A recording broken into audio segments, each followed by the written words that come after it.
So here's something to think about as you settle in tonight.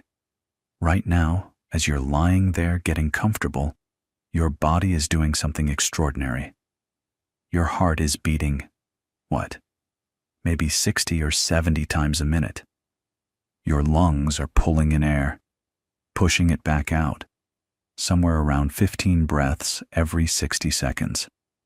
Your brain is consuming about 20% of all the energy your body produces, even though it only weighs about 3 pounds. You are, in every measurable sense, a machine that is running, and you cannot turn yourself off. You can sleep, sure, and sleep is wonderful, and maybe that's where you're headed right now. But even in your deepest sleep, your body is still burning through calories, still maintaining your core temperature at about 98.6 degrees Fahrenheit, still keeping all your organs perfused with blood, still running the whole show. You are never truly idle. Now hold that thought, because it leads somewhere interesting.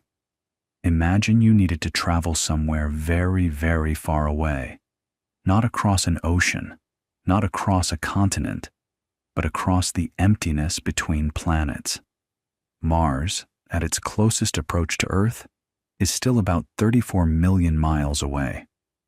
At the speeds we can currently manage with chemical rockets, getting a crew there takes somewhere in the range of 6 to 9 months, depending on the trajectory. That's 6 to 9 months of breathing, eating, drinking water, producing waste, needing exercise, needing entertainment, needing medical care, needing each other, and also needing space from each other. Every single one of those needs costs mass, and in spaceflight, mass is everything.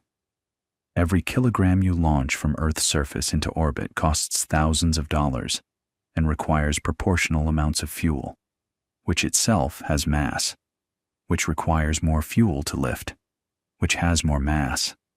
It's a vicious cycle that rocket engineers call the tyranny of the rocket equation, and it is absolutely relentless. So you start to wonder, what if you could just turn the crew down? Not off, not dead, but something in between. What if you could slow their metabolism, reduce their oxygen consumption, cut their food and water needs, shrink the life support system, and let them drift through the void in some kind of quiet, barely there state until they arrived? What if you could put astronauts into hibernation? This is one of those ideas that feels like pure science fiction. And honestly, that's where most people first encounter it. You've seen it in the movies, the crew climbing into sleek pods, a gentle hiss of gas, frost forming on the glass, and then a time skip to arrival. It looks so clean, so elegant, so solved. But here's the thing. It's not solved, not even close. And yet, it's not pure fantasy either. It sits in this fascinating gray zone between what biology already does naturally in some animals, what medicine has started figuring out in emergency rooms, and what aerospace engineers desperately need for the next great era of human spaceflight. And tonight, we're going to walk through all of it, slowly, from the very beginning. Let's start with the animals, because that's where the whole idea comes from. Long before anyone was thinking about Mars missions, people noticed something remarkable about certain creatures. Bears, ground squirrels, hedgehogs, certain species of bats. These animals could do something that seemed almost magical. As winter approached, they would find a sheltered spot, curl up, and essentially disappear from active life for weeks or months at a time. Their body temperature would plummet. Their heart rate would crash. A ground squirrel that normally has a heart rate of around 300 beats per minute, 300, think about that, can drop down to as low as 5 beats per minute during deep hibernation. 5. Its body temperature can fall from the mid-30s Celsius all the way down to just a few degrees above freezing, sometimes even briefly touching zero. And the animal doesn't die. It doesn't suffer brain damage. It doesn't get frostbitten organs. It wakes up in the spring, stretches, and goes about its business. Now, people have known about hibernation in a general sense for thousands of years. Aristotle wrote about it in the 4th century BC. He described how certain birds and mammals became torpid in winter, and he wasn't entirely wrong about the basics, though he also thought swallows hibernated in mud at the bottom of ponds, which, well, they don't. They migrate. But the core observation was real. Some animals could enter a state of profoundly reduced life activity and survive it. The scientific study of hibernation, though, the real rigorous investigation of what's actually happening inside these animals, that's much more recent. And it starts to get genuinely interesting in the 18th and 19th centuries, when naturalists and early physiologists began measuring things. One of the key early figures was a French naturalist named Charles Daubenton, working in the late 1700s. He was associated with the great Buffon, the famous naturalist, and Daubenton made careful observations of hibernating bats and dormice, noting how cold their bodies became, how slowly they breathed. But the tools of the time were limited. You could observe the outside of the animal.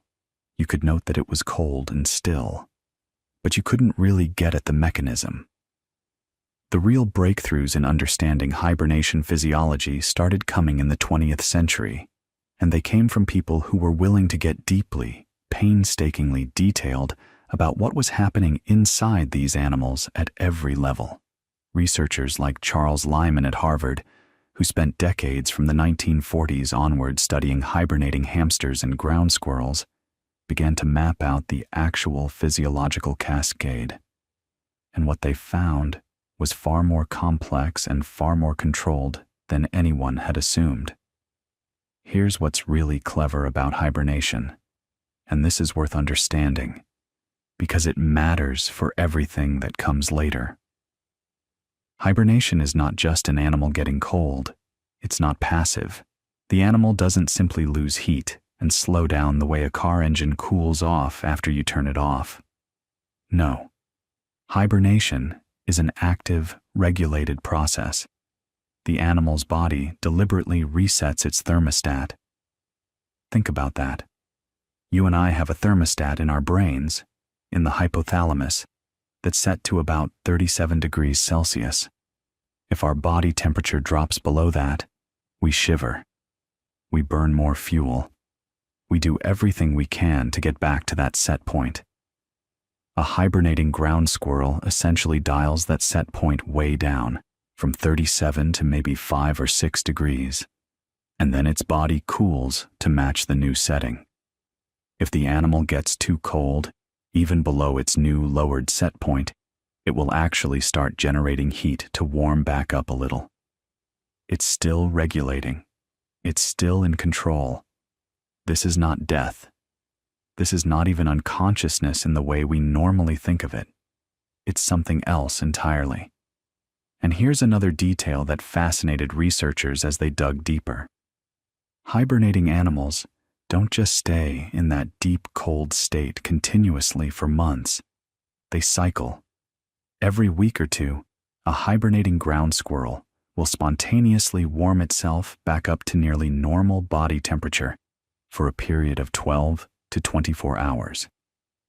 These are called interboot arousals, and they cost the animal enormously in terms of energy.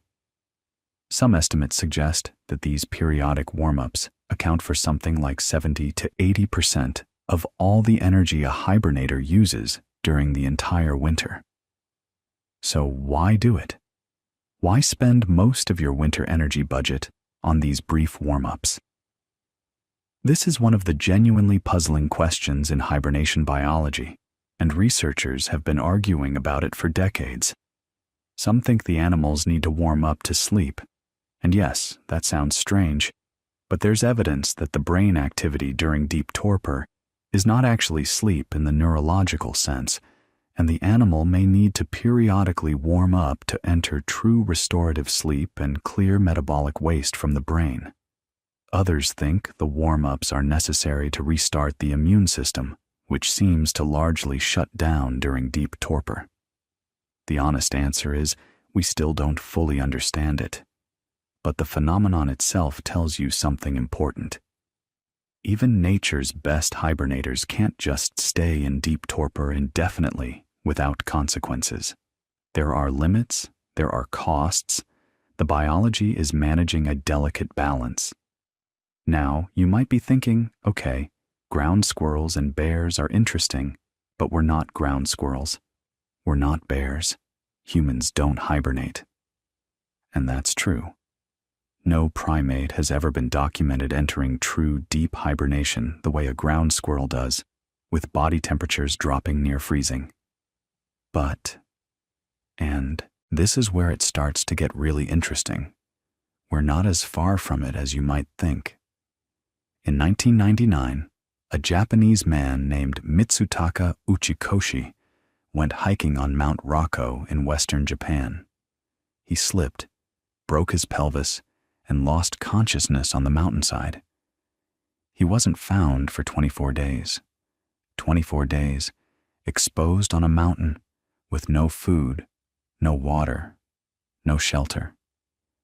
When rescuers finally found him, his body temperature was about 71 degrees Fahrenheit. That's about 22 Celsius, a full 15 degrees below normal. His organs had largely shut down. His pulse was almost undetectable. By every reasonable expectation, he should have been dead. But he wasn't. Doctors warmed him slowly, carefully, and he recovered. He walked out of the hospital. His doctors described his state as something resembling hibernation, a kind of metabolic suspension that his body had apparently entered spontaneously in response to the cold and the trauma. Now, one case doesn't prove anything, and the medical community was cautious about reading too much into it. But Uchikoshi's case wasn't entirely unique. There are scattered reports throughout medical literature of people, particularly people who cooled down very quickly in cold water or cold environments, surviving what should have been lethal periods without oxygen or circulation. There's an old saying in emergency medicine, "You're not dead until you're warm and dead."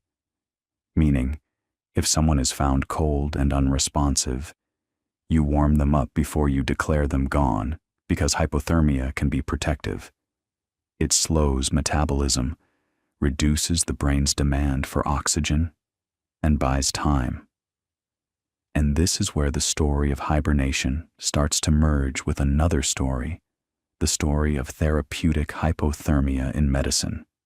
And that's a thread we're going to follow because it turns out to be one of the most important bridges between what animals do naturally and what engineers and doctors are trying to figure out for spaceflight. The idea of using cold deliberately as a medical tool goes back surprisingly far. Hippocrates, around 400 BC, recommended packing wounded soldiers in snow to reduce bleeding and swelling. Napoleon's chief surgeon, Dominique Jean Larrey, observed during the retreat from Moscow in 1812 that wounded soldiers who were kept near the campfire actually died more quickly than those left in the cold. He didn't fully understand why, but the observation was real, and it stuck in the medical literature. The modern era of therapeutic hypothermia really begins in the 1950s, and it begins, interestingly enough, in the operating room. Surgeons were trying to figure out how to operate on the heart. This was the great unsolved problem of mid-century surgery. You couldn't fix a heart while it was beating, but if you stopped it, the brain would start dying within about 4 minutes from lack of oxygen. A Canadian surgeon named Wilfred Bigelow had been thinking about this problem, and he'd been thinking about hibernation. He'd studied hibernating groundhogs in his lab, and he'd noticed that their tissues could survive long periods of reduced blood flow without damage. What if, he reasoned, you could cool a human patient down before surgery, reducing their metabolic rate, reducing their brain's demand for oxygen, and buying yourself extra time to work on the heart. Bigelow began experimenting in the late 1940s, first with dogs, cooling them down in ice baths, and then rewarming them. The results were promising enough that by 1952, a surgeon named F. John Lewis at the University of Minnesota, building on Bigelow's work, performed the first successful open-heart surgery using hypothermia. The patient was a 5-year-old girl named Jacqueline Johnson, who had a hole in the wall between her heart's upper chambers. Lewis cooled her body down, stopped her heart, repaired the defect in about 5.5 minutes, and warmed her back up. She survived. And that changed everything, because it proved that you could deliberately slow a human body down, reduce its need for oxygen, and bring it back. But here's what's important for our story tonight. What Bigelow and Lewis were doing was not hibernation. It was hypothermia, externally imposed cooling. The body wasn't choosing to slow down the way a ground squirrel's body does. It was being forced to slow down by removing heat.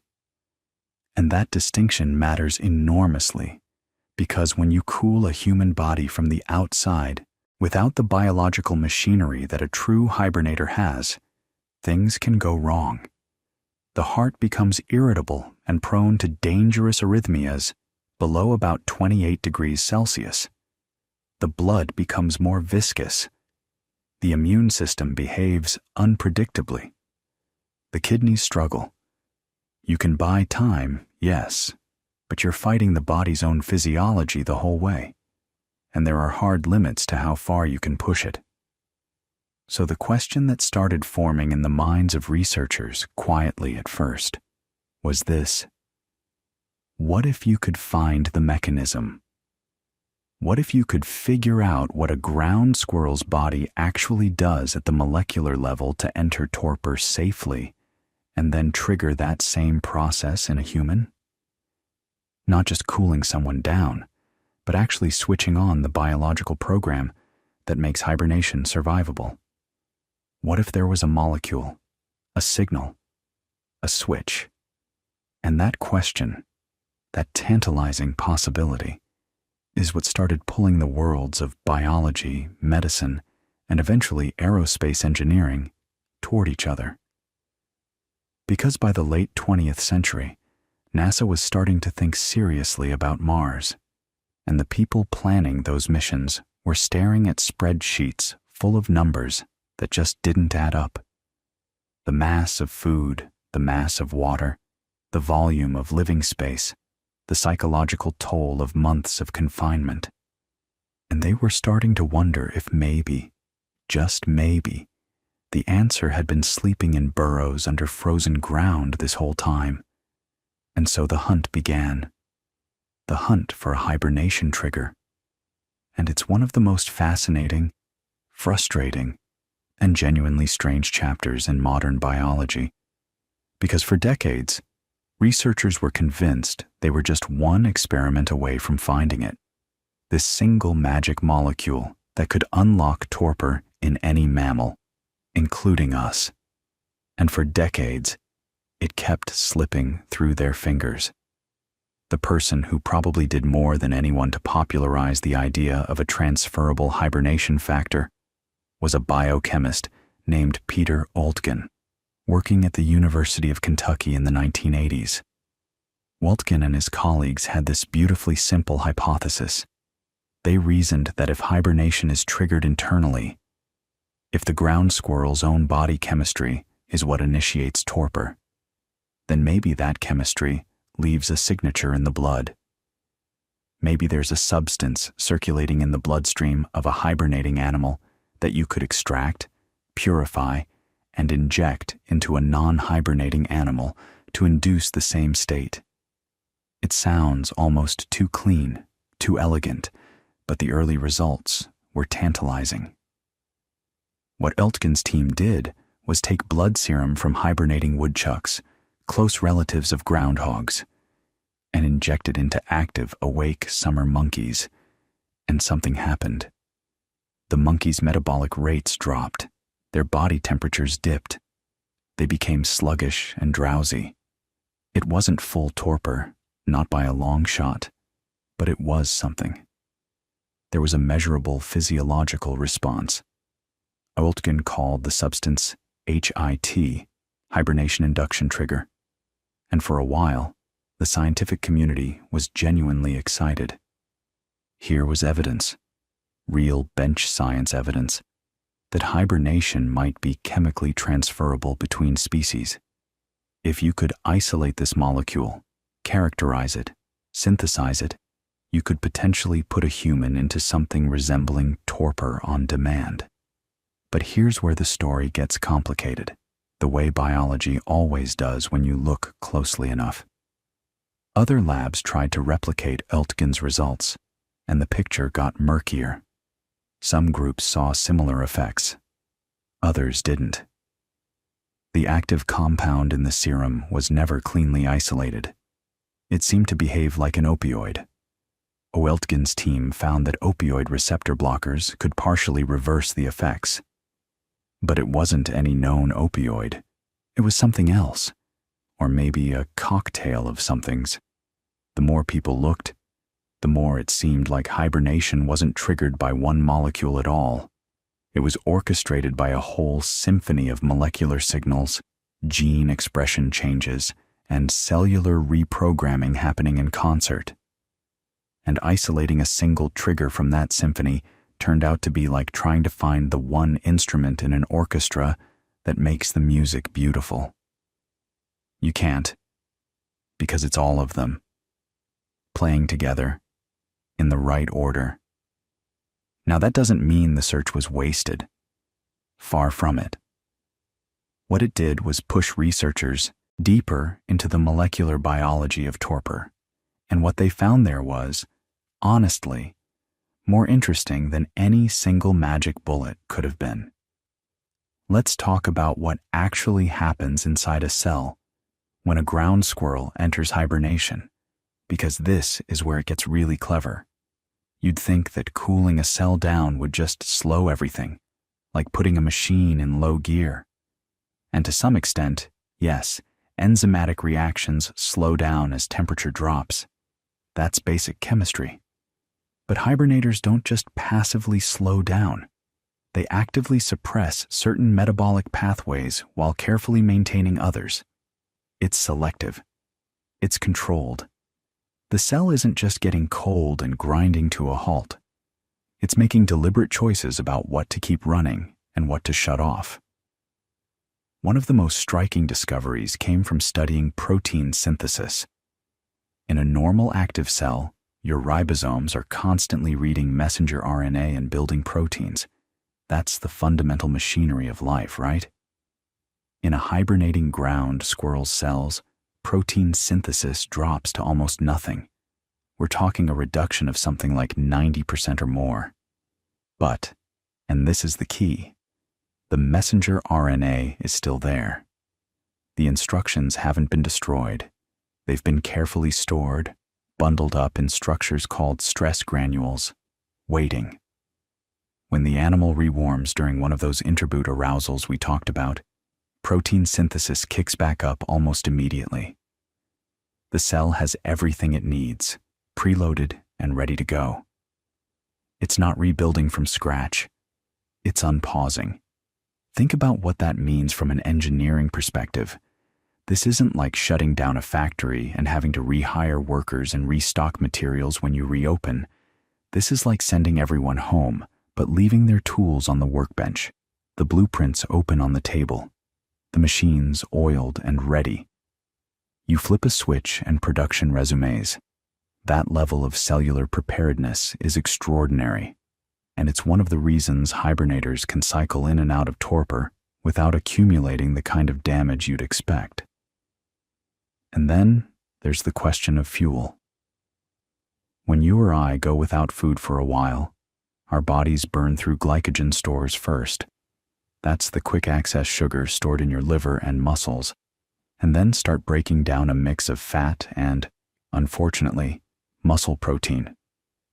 Prolonged fasting in humans leads to muscle wasting.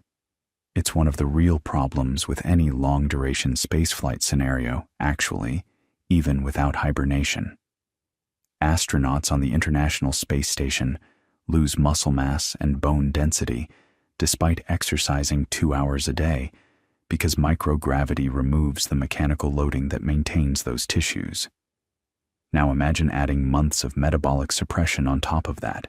You'd expect to arrive at Mars as a skeleton wrapped in skin.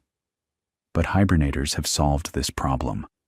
A black bear can hibernate for 5 to 7 months, burning through a third of its body weight, and emerge in spring with almost all of its lean muscle mass intact. That's remarkable. The bear's body has somehow figured out how to preferentially burn fat while recycling the nitrogen from protein breakdown, the urea that would normally be excreted as waste, back into usable amino acids. The bear is essentially running a closed-loop recycling system for its own muscle tissue. Its kidneys slow way down, it doesn't urinate for months, and instead of accumulating toxic levels of urea in its blood, it shunts that nitrogen back into protein synthesis. It's maintaining its muscles by eating its own waste products, biochemically speaking. And the bones, bears don't lose significant bone density during hibernation either, even though they're lying still for months. Compare that to a human bedridden for the same period, who would lose catastrophic amounts of bone mineral.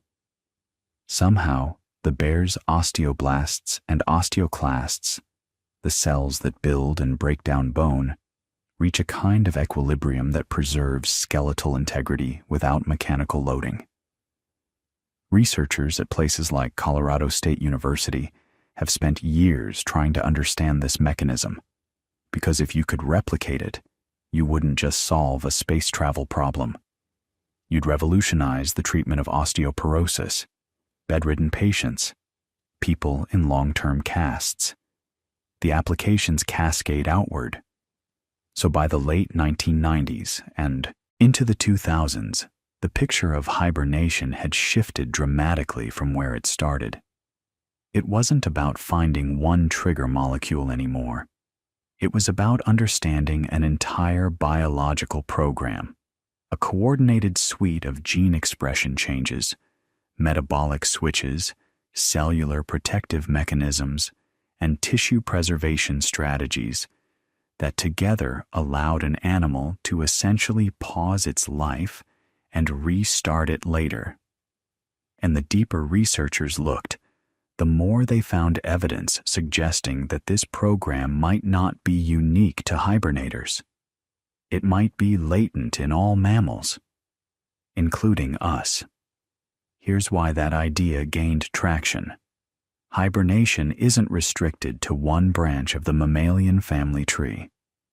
It shows up in rodents, bears, bats, lemurs, hedgehogs, marsupials, even some primates. The fat-tailed dwarf lemur of Madagascar is the only primate known to undergo prolonged torpor in the wild. These animals are scattered all across the mammalian phylogenetic tree. They're not closely related to each other. So either hibernation evolved independently dozens of times in dozens of different lineages, which is possible, but would be a remarkable case of convergent evolution. Or, and this is the more parsimonious explanation, the capacity for hibernation is ancestral. It's something that the common ancestor of all mammals could do, and most lineages have simply stopped using it. The genetic machinery is still there, dormant, waiting in the genome like old software that hasn't been uninstalled. And there's some evidence for this. In 2006, a team at the University of Alaska Fairbanks, led by a researcher named Kelly Drew, stumbled onto something extraordinary while studying the brain chemistry of Arctic ground squirrels. They were looking at adenosine, a molecule you're actually already familiar with, even if you don't know it. Adenosine is the molecule that builds up in your brain during waking hours and makes you feel sleepy. It's the molecule that caffeine blocks. Caffeine works by plugging into adenosine receptors without activating them, which is why coffee makes you feel alert. It's essentially jamming the sleepiness signal. Drew's team found that adenosine levels in the brains of ground squirrels spiked just before the animals entered torpor. And when they gave ground squirrels a drug that activated adenosine A1 receptors, a specific subtype of adenosine receptor, the animals entered torpor-like states even outside their normal hibernation season. That was a big deal. Here was a molecule that humans already have, acting on receptors that humans already have, apparently playing a role in initiating torpor. It wasn't the whole story, not by itself, but it was a thread that connected hibernation to ordinary mammalian neurochemistry in a concrete, testable way.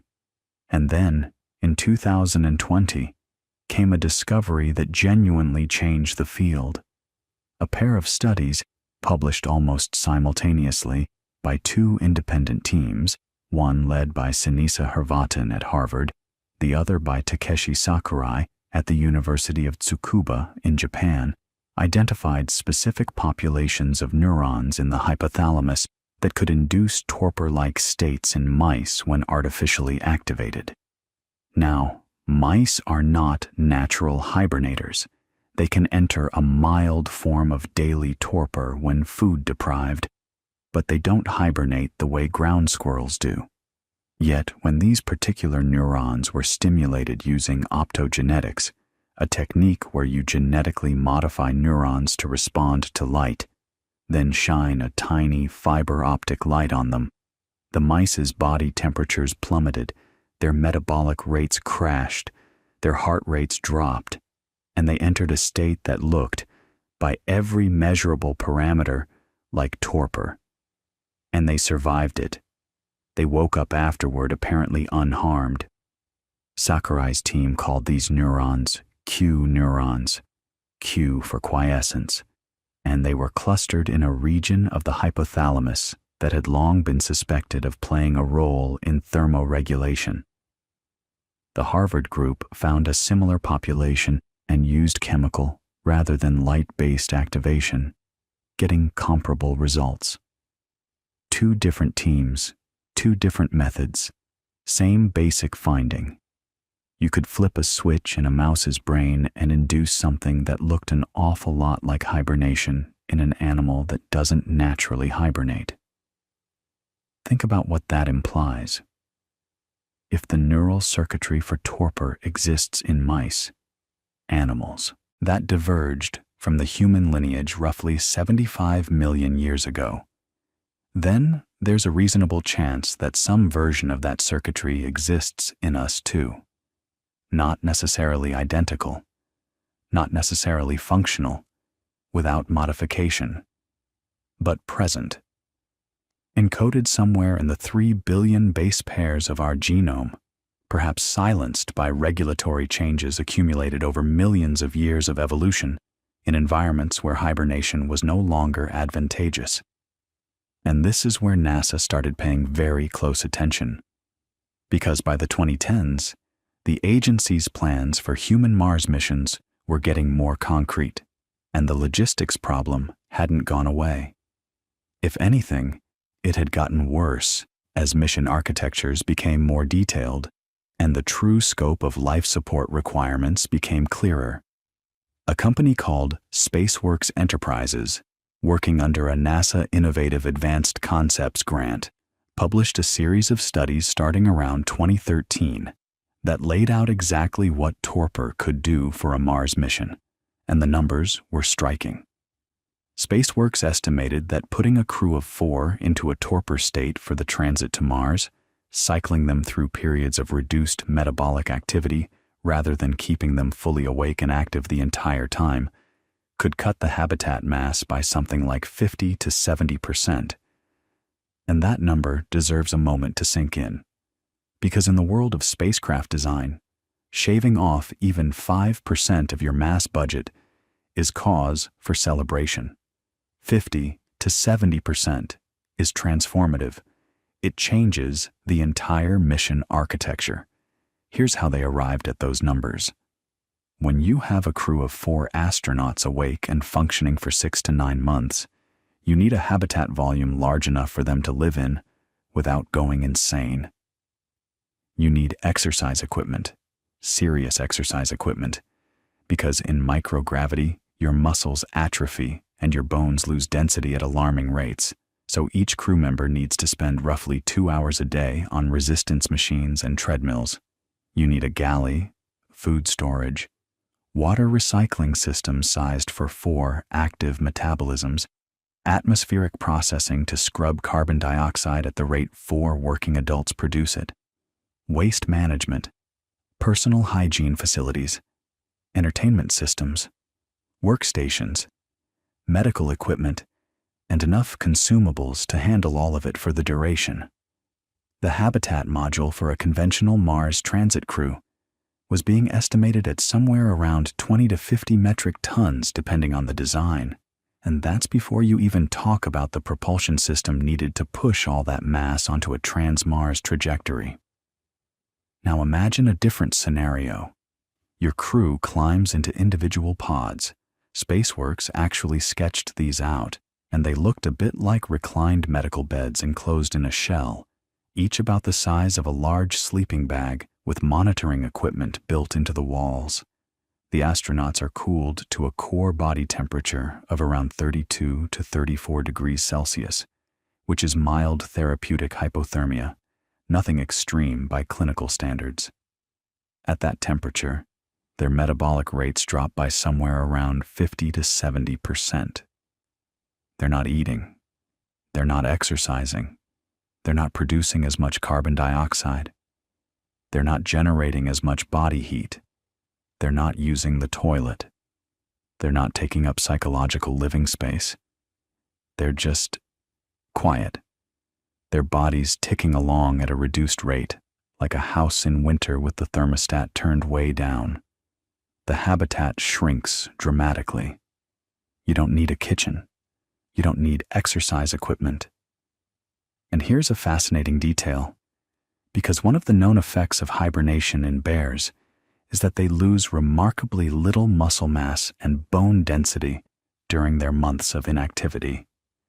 If whatever protective mechanism bears use could be replicated or approximated in torpid humans, you might not need all that exercise equipment, even for the crew member who stays awake as a watchkeeper.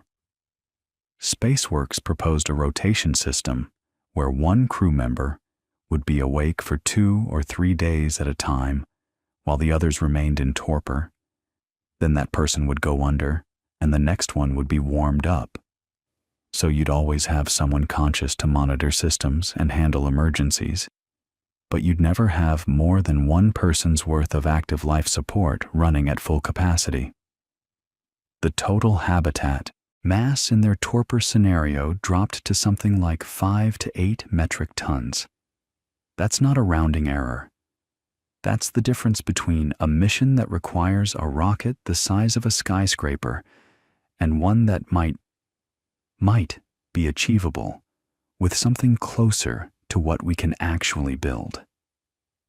John Bradford, the lead researcher at SpaceWorks, presented these findings at multiple NASA conferences, and you could see the room lean forward every time he put up those mass comparison charts. Because everyone in that room understood the rocket equation. Everyone knew that mass is the enemy.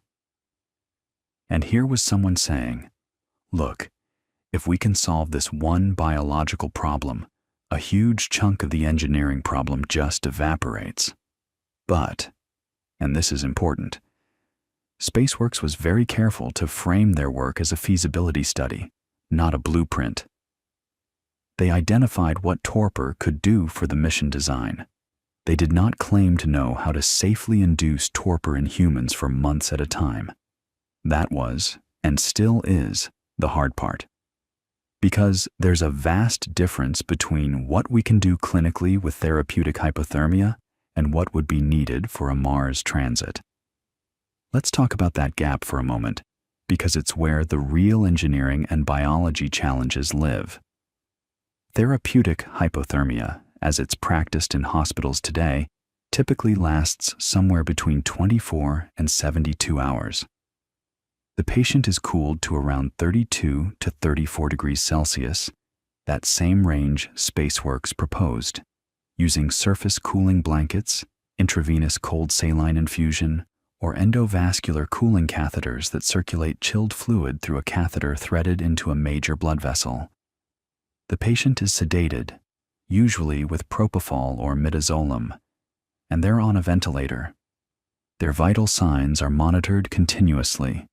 Shivering is suppressed with drugs like meperidine or buspirone, or sometimes with neuromuscular blocking agents, because shivering is your body's natural response to cooling, and it generates heat that works against the whole process. After the cooling period, the patient is rewarmed slowly, typically at a rate of about 1/4 to 1/2 degree Celsius per hour, because rewarming too quickly can cause dangerous spikes in intracranial pressure, cardiac arrhythmias, and electrolyte imbalances. So here's the thing. We can cool people down. We've been doing it since Henry Swan and Wilford Bigelow's era, but we can keep them cool for days, not months. And the complications that arise during even short-duration cooling give you a sense of how much harder the long-duration problem would be. Immune suppression is one. Hypothermic patients are more susceptible to infections, particularly pneumonia. Coagulopathy is another. Your blood doesn't clot as well at lower temperatures, which is fine in a controlled hospital setting, but potentially catastrophic if an astronaut in torpor develops a gastrointestinal bleed or an injury from a micrometeorite strike. Electrolyte disturbances, particularly with potassium, can trigger fatal cardiac arrhythmias. Insulin resistance increases, so blood sugar management becomes tricky. And there are concerns about prolonged sedation itself. Drugs like propofol can't be administered continuously for months without serious risks to liver function and other organ systems. Now, this is where the distinction between therapeutic hypothermia and true torpor becomes really critical, and it's worth circling back to something we touched on earlier. When a ground squirrel enters torpor, it doesn't just get cold. It actively restructures its cellular machinery to function at low temperatures. Its cell membranes change composition. The ratio of unsaturated to saturated fatty acids shifts to keep membranes fluid at temperatures that would make normal mammalian cell membranes rigid and dysfunctional. Its heart cells express different ion channel variants that remain stable at low temperatures, preventing the arrhythmias that would kill a non-adapted heart. Its neurons reorganize their synaptic connections, pulling back dendritic spines in a controlled way that's reversed upon rewarming, a process that, in a non-hibernating brain, would look like the kind of synaptic loss you see in Alzheimer's disease. The squirrel's immune system doesn't just get suppressed, it's actively modulated, dialed down in a coordinated fashion and then ramped back up during those periodic arousals we talked about, which may serve partly as immune reconstitution periods. So the challenge isn't just making humans cold, it's making humans cold in the right way, activating the suite of protective mechanisms that natural hibernators use, mechanisms that prevent all the complications we see in clinical hypothermia. And this is why those Q neuron discoveries were so electrifying. Because if torpor in mice can be induced by activating a specific neural population, and if that activation triggers not just cooling but the whole coordinated program, the metabolic suppression, the cellular protection, the controlled shutdown, then maybe you don't need to figure out each protective mechanism individually. Maybe you just need to find the master switch and let the body's own ancient programming handle the details. The mouse studies suggested this might be the case. When Sakurai's team activated Q neurons, The mice didn't just get cold, they showed metabolic suppression that exceeded what you'd expect from temperature reduction alone. Their oxygen consumption dropped faster and further than cooling alone would predict. This hinted that the neural activation was triggering a genuine torpor program, not just passively reducing body temperature. But mice are small. Their surface area to volume ratio is enormous compared to a human's, which means they lose heat easily and can cool their entire body mass quickly. A 70-kilogram human is a very different thermal challenge, and no one has yet identified the exact equivalent of Q neurons in the human hypothalamus, though the homologous brain regions certainly exist. There's another approach that some researchers have been exploring, and it takes a completely different angle on the problem. Instead of trying to induce natural torpor through neural activation, what if you could achieve some of the same benefits through a pharmacological route, a drug or combination of drugs that would put the body into a torpor-like state? This is where the work on hydrogen sulfide comes in, and it's a fascinating and somewhat cautionary tale. In 2005, a biochemist named Mark Roth at the Fred Hutchinson Cancer Research Center in Seattle published a paper in Science that made headlines around the world. Roth had exposed mice to low concentrations of hydrogen sulfide, H2S, the gas that smells like rotten eggs, and found that they entered a state of suspended animation. Their metabolic rates dropped by about 90%. Their core body temperatures fell to just a couple of degrees above ambient, and when the gas was removed after 6 hours, they recovered with no apparent ill effects. Roth described it as putting the mice into a state of reversible metabolic flexibility, and the implications seemed enormous. Hydrogen sulfide is a gaseous signaling molecule that's produced naturally in mammalian tissues. It inhibits cytochrome C oxidase, the final enzyme in the mitochondrial electron transport chain, essentially blocking the last step in cellular respiration. When cells can't use oxygen, they stop consuming it, and metabolic rate plummets. The media went wild. Suspended animation in a bottle. But then came the hard part. When researchers tried to replicate the effect in larger animals, pigs specifically, the results were disappointing and sometimes dangerous. Pigs exposed to hydrogen sulfide didn't enter torpor. They just got sick. Some developed pulmonary edema. The problem, it turned out, was partly about scale. In a tiny mouse, the gas can quickly reach effective concentrations throughout the body. In a larger animal with a much lower surface area to volume ratio and a more complex circulatory system, achieving uniform tissue concentrations is far harder, and the toxic effects of the gas at the concentrations needed become problematic. Hydrogen sulfide is, after all, genuinely poisonous at higher concentrations. It's one of the leading causes of occupational death in the petrochemical industry.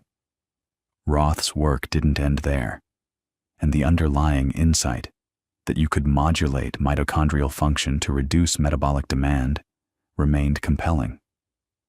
His lab and others continued to explore related approaches, including other gaseous mediators and compounds that could safely induce metabolic suppression. But the hydrogen sulfide story is a perfect illustration of a recurring theme in this field. Something that works beautifully in mice often fails to translate to larger mammals, and the reasons for that failure usually come down to the physics and physiology of scale. And this scaling problem connects to something even more fundamental about how we think about engineering biological systems. Because unlike building a bridge or designing an engine, you can't just scale up a biological intervention linearly. A mouse's heart beats about 600 times a minute. A human heart beats about 70. A mouse's metabolic rate per gram of body mass is roughly 7 times higher than a human's. The pharmacokinetics, how a drug is absorbed, distributed, metabolized, and excreted, are completely different. The thermal dynamics are different. The organ reserve capacities are different. So when you're trying to translate a torpor-inducing intervention from a 20-gram mouse to a 70-kilogram human, you're not just multiplying the dose by 3,500. You're dealing with an entirely different biological system that happens to share the same basic genetic toolkit. This is why the field, as of the early 2020s, had converged on a multi-pronged strategy. No single approach, not neural activation alone, not pharmacology alone, not simple cooling alone, was likely to be sufficient. The emerging consensus was that a practical human torpor system would probably combine elements of all three: some form of targeted neural or pharmacological intervention to initiate the torpor program, controlled cooling to reduce body temperature to the target range, and ongoing pharmacological support to maintain the protective cellular adaptations and manage complications. Plus, of course, the engineering side, the pods, the monitoring systems, the automated medical response capabilities, the rewarming protocols, all of it integrated into a spacecraft that's hurtling through deep space with no hospital within 100 million kilometers. And that engineering side is where things get really interesting, because designing a torpor system for space introduces constraints that don't exist in any hospital on Earth. Think about what happens when you put a human being into a state of dramatically reduced consciousness, lower their core temperature to somewhere around 32 to 34 degrees Celsius, slow their metabolism to maybe 50 or 60% of normal, and then you do this not in a gleaming intensive care unit staffed by a dozen specialists with crash carts and blood banks and surgical suites down the hall, but inside a tin can the size of a studio apartment, traveling at roughly 11 kilometers per second through a vacuum where the ambient temperature is about 3 degrees above absolute zero, and the nearest emergency room is, depending on where you are in the trajectory, somewhere between 55 million and 400 million kilometers away. That changes everything about how you approach the problem. Let's start with the pod itself, because that's the piece most people picture first. You've seen the movies, those sleek, coffin-shaped capsules with blue lighting and frosted glass, the crew member lying peacefully inside, maybe a gentle hum. And honestly, the real engineering concepts aren't a million miles from that image, but the details are where it gets fascinating. SpaceWorks, in their studies for NASA, envisioned something they called a torpor habitat module. Each crew member would have their own individual pod. Think of it less like a bed and more like a very advanced, semi-enclosed medical station. The pod needs to do several things simultaneously. It needs to manage the occupant's temperature with precision. It needs to deliver nutrition. It needs to handle waste. It needs to monitor dozens of physiological parameters in real time. And it needs to do all of this autonomously for weeks or months at a stretch. Because remember, in the baseline mission architecture, you've got maybe one crew member awake at a time on a rotating schedule, and that person has their own duties: navigation checks, system maintenance, communication with mission control. They can't be standing bedside watch over 5 sleeping colleagues. Temperature management is the first big challenge. And here's the thing. It's actually a two-directional problem. You need to cool the crew member down during induction and keep them at the target temperature during torpor, but you also need to be able to warm them back up in a controlled way during the arousal phase. In a hospital, therapeutic hypothermia is typically induced using either external surface cooling, basically specialized blankets or pads with circulating cold fluid pressed against the skin, or intravascular cooling, where you thread a catheter into a major blood vessel and circulate cooled saline directly through the bloodstream. The intravascular approach is faster and more precise, but it's also more invasive. For a space application where you're going to be cycling people in and out of torpor, potentially dozens of times over a 6-month transit, you probably don't want to be threading and removing central venous catheters every cycle. The infection risk alone would be a nightmare in a closed spacecraft environment. So the SpaceWorks concepts leaned more towards surface cooling systems. Think of a conformal pad integrated into the pod surface that circulates temperature-controlled fluid against the occupant's skin.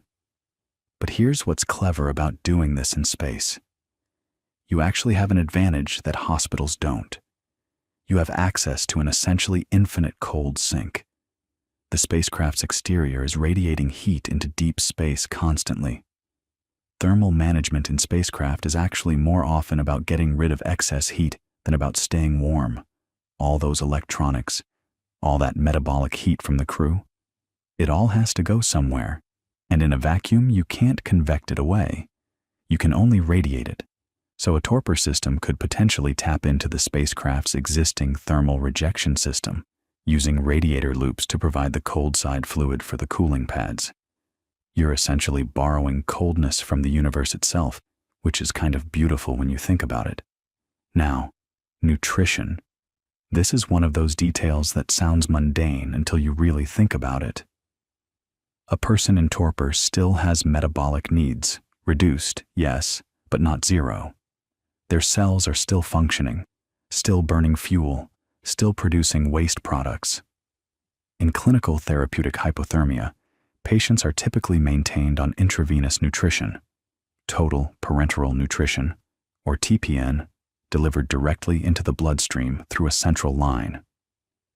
But again, for a long-duration space application with repeated torpor cycles, maintaining permanent central venous access is problematic. Some of the SpaceWorks concepts proposed using nasogastric feeding instead, a thin tube through the nose down into the stomach, delivering a liquid nutrient formula. This is less invasive than a central line, and the tube can potentially stay in place for the duration of the torpor period. The challenge is that during hypothermia, gut motility, the rhythmic muscular contractions that move food through your digestive tract, slows down significantly. There's a real risk of aspiration, where stomach contents come back up and get into the lungs. In a hospital, you manage this with careful positioning, suction equipment, and constant monitoring. In a spacecraft pod, you need automated systems to handle all of that. And here's where microgravity adds another layer of complexity, because in zero-G, there's no gravitational gradient helping keep stomach contents where they belong. Fluids don't settle to the bottom of the stomach. They float around, cling to surfaces by surface tension, and generally behave in ways that make aspiration risk even harder to manage. Some researchers have suggested that the torpor pods might need to provide a small amount of artificial gravity, either through slow rotation of the entire habitat module or through some form of localized restraint system that keeps the occupant oriented in a way that helps with fluid management. The SpaceWorks designs actually did incorporate a slowly rotating habitat concept in some of their later iterations, which would serve double duty, helping with the fluid management problem during torpor, and also providing a small gravitational load on the musculoskeletal system to help mitigate bone and muscle loss, even though the reduced metabolism during torpor is already expected to slow those losses considerably. Waste management is another one of those things that's straightforward on Earth and becomes an engineering puzzle in space. A person in torpor still produces urine, still produces metabolic waste.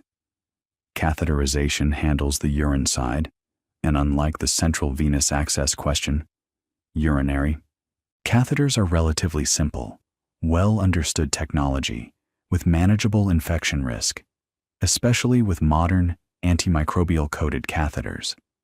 But you still need a system to collect, store, and potentially recycle that urine, because on a deep space mission, every drop of water is precious. The spacecraft's life support system is already designed to recycle water. The International Space Station's water recovery system processes both humidity condensate and urine into potable water, so the Torpor pod's waste management would feed into that existing loop. But the volumes and compositions change when the crew is in torpor versus awake, and the life support system needs to handle those variable loads. Here's what I find really compelling about all of this, though. It's not any single one of these challenges that makes the engineering hard. It's the integration. Each individual problem, temperature control, nutrition delivery, waste management, physiological monitoring, has known solutions, or at least plausible approaches. The hard part is making all of them work together, autonomously, reliably, for months, inside a mass and power budget that's ruthlessly constrained by the rocket equation we talked about at the very beginning. Every kilogram of Torpor pod hardware is a kilogram that has to be launched out of Earth's gravity well, accelerated to interplanetary transfer velocity, and decelerated at Mars. Every watt of power the pods draw is a watt that has to come from the spacecraft's solar arrays or nuclear power system. So the engineers are constantly playing this optimization game. How do you get the most capability for the least mass and power? And this is where the torpor concept starts to create these fascinating feedback loops in the overall mission design.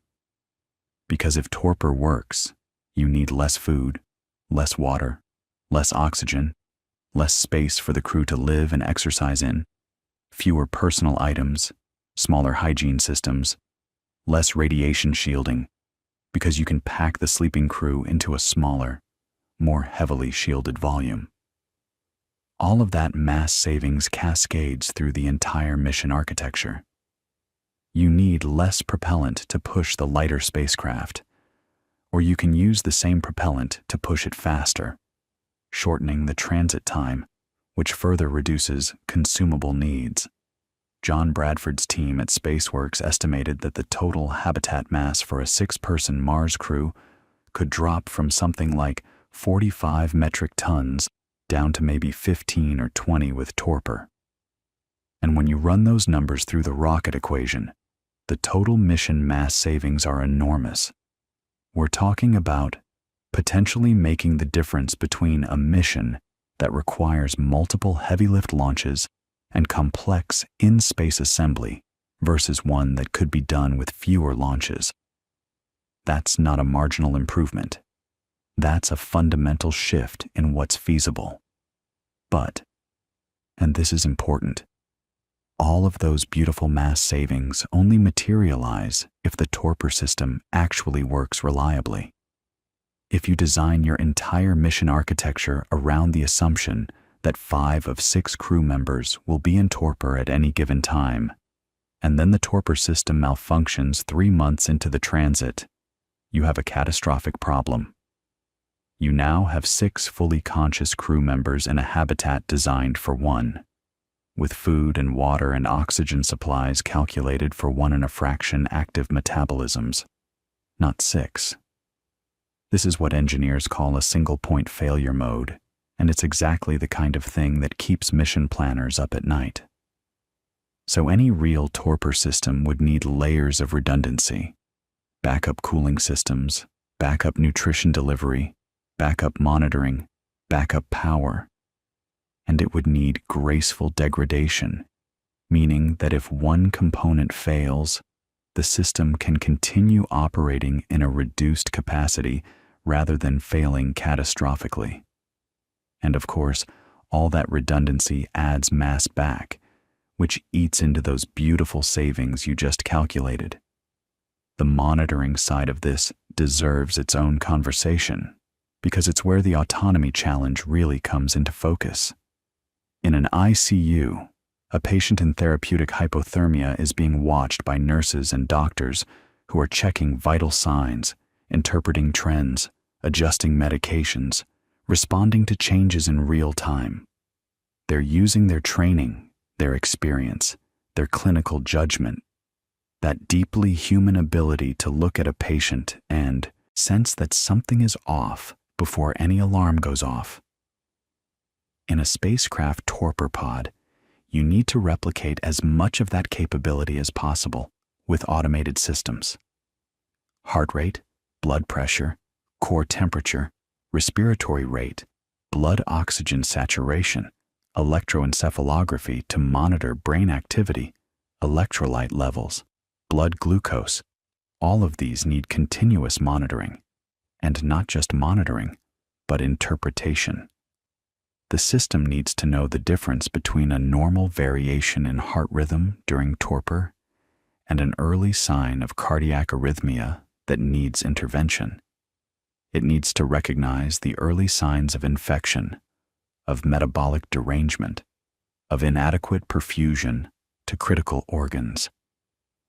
This is fundamentally a problem of medical artificial intelligence, and it connects to some of the most active areas of research in healthcare technology right now, because the same challenge exists in terrestrial settings, rural clinics, battlefield medicine, undersea habitats, anywhere you need sophisticated medical decision-making without a full medical team on hand. The rewarming phase is actually where some of the greatest risks concentrate, and this is something that the natural hibernators taught us to pay attention to. Remember those interbout arousals we talked about early on, the ones where ground squirrels periodically warm themselves back up to normal body temperature for 12 to 24 hours before cooling down again? Those arousals consume something like 80% of the animal's total winter energy budget. Rewarming is metabolically expensive and physiologically stressful. In humans coming out of therapeutic hypothermia, the rewarming rate has to be carefully controlled, typically no faster than about 1/4 to 1/2 degree Celsius per hour. Rewarm too fast, and you get rebound hyperthermia, dangerous electrolyte shifts, cardiac arrhythmias. The cardiovascular system is particularly vulnerable during rewarming because blood vessels that were constricted during cooling suddenly dilate. Blood pressure can drop precipitously, and the heart, which has been beating slowly and efficiently in the cold, suddenly faces increased demand before it's fully ready. Managing this transition in an automated system, without a physician standing by to make judgment calls, is one of the hardest engineering problems in the entire torpor concept. And this brings us to something that doesn't get talked about enough in the popular discussions of space hibernation, which is the psychological dimension. Because even if you solve every physiological and engineering challenge perfectly, even if you build a pod that can safely cool a human, maintain them in torpor for weeks, monitor their status autonomously, and rewarm them without complications, you still have to deal with the fact that you're asking a human being to voluntarily surrender consciousness for extended periods in one of the most hostile environments imaginable. The psychological literature on this is thin, for obvious reasons, but what we do know about analogous situations, long-duration submarine deployments, Antarctic winter-over missions, even long stays in the ICU, suggests that the experience of lost time, of waking up in an unfamiliar state, of trusting your life to automated systems while you're unconscious, carries real psychological weight. Some of the early conceptual work on space torpor included provisions for what you might call transitional consciousness protocols, structured routines for the period immediately after arousal, designed to reorient the crew member, confirm their cognitive function, and ease them back into the rhythm of wakefulness. And that's a fascinating design problem in its own right, because think about what waking up actually involves for you on a normal morning. You open your eyes, you recognize your bedroom, you feel the weight of the blanket, Maybe you hear traffic outside or birds or a coffee maker. Your brain is doing an enormous amount of contextual processing in those first few seconds, orienting you in space, in time, reminding you who you are and what day it is and what you're supposed to be doing. Now imagine that same process, except you're waking up inside a narrow pod on a spacecraft, hurtling through interplanetary space. Your body temperature is still climbing back toward normal. Your muscles haven't moved voluntarily in 2 weeks. Your mouth is dry from the nasogastric tube, and the last thing you remember clearly is counting backward from 10 while a cooling system lowered your core temperature. That transition from torpor to functional crew member is not trivial. The SpaceWorks studies that John Bradford's team put together for NASA actually addressed this in some detail, and one of the things they proposed was a graduated arousal sequence, not just warming the body, but staging the return to consciousness in deliberate phases. First, you'd bring core temperature back up over the course of several hours. Then, there would be a period of what they called assisted wakefulness, maybe 30 to 60 minutes where the crew member is technically conscious but still in the pod, receiving fluids intravenously or through the nasogastric line, with ambient lighting slowly brightening, audio cues playing, maybe a familiar voice, maybe music, something to anchor the mind. The idea is that you don't just pop the lid and say, "Good morning, we're at Mars." You give the brain time to rebuild its model of reality. And here's the thing. This isn't just about comfort. Cognitive impairment after rewarming is well documented in therapeutic hypothermia patients. Studies on cardiac arrest survivors who underwent cooling and rewarming show that cognitive function can take hours to days to fully recover. Reaction times are slower. Short-term memory is impaired. Executive function, the ability to plan, to prioritize, to make decisions under pressure, takes a measurable hit. In a hospital, that's manageable because you have nurses and doctors monitoring you. You're not being asked to do anything demanding. On a spacecraft, you might be waking up because something went wrong. Maybe the automated systems detected a problem they couldn't handle. Maybe there's a course correction needed or a system failure that requires manual intervention. The whole point of having a human crew instead of just robots is that humans can improvise, can respond to novel situations. But if your crew member is cognitively impaired for the first several hours after arousal, you've got a window of vulnerability that mission planners have to account for. One approach that's been discussed is staggered arousal, never having the entire crew in torpor simultaneously. You keep at least one person awake at all times, on a rotation. SpaceWorks actually modeled this. In their architecture, a crew of 4 to 6 would cycle through torpor in shifts, with each person spending maybe 14 days under and then 2 to 3 days awake before going back in. The person who's awake serves as a watchstander, monitoring the ship and the sleeping crew, handling routine maintenance, and being available in case of emergency. It's not unlike how submarines operate, actually. There's always a watch team on duty, always someone with eyes on the systems. But this creates its own psychological challenge, and it's one that the submarine and Antarctic analogy really illuminates.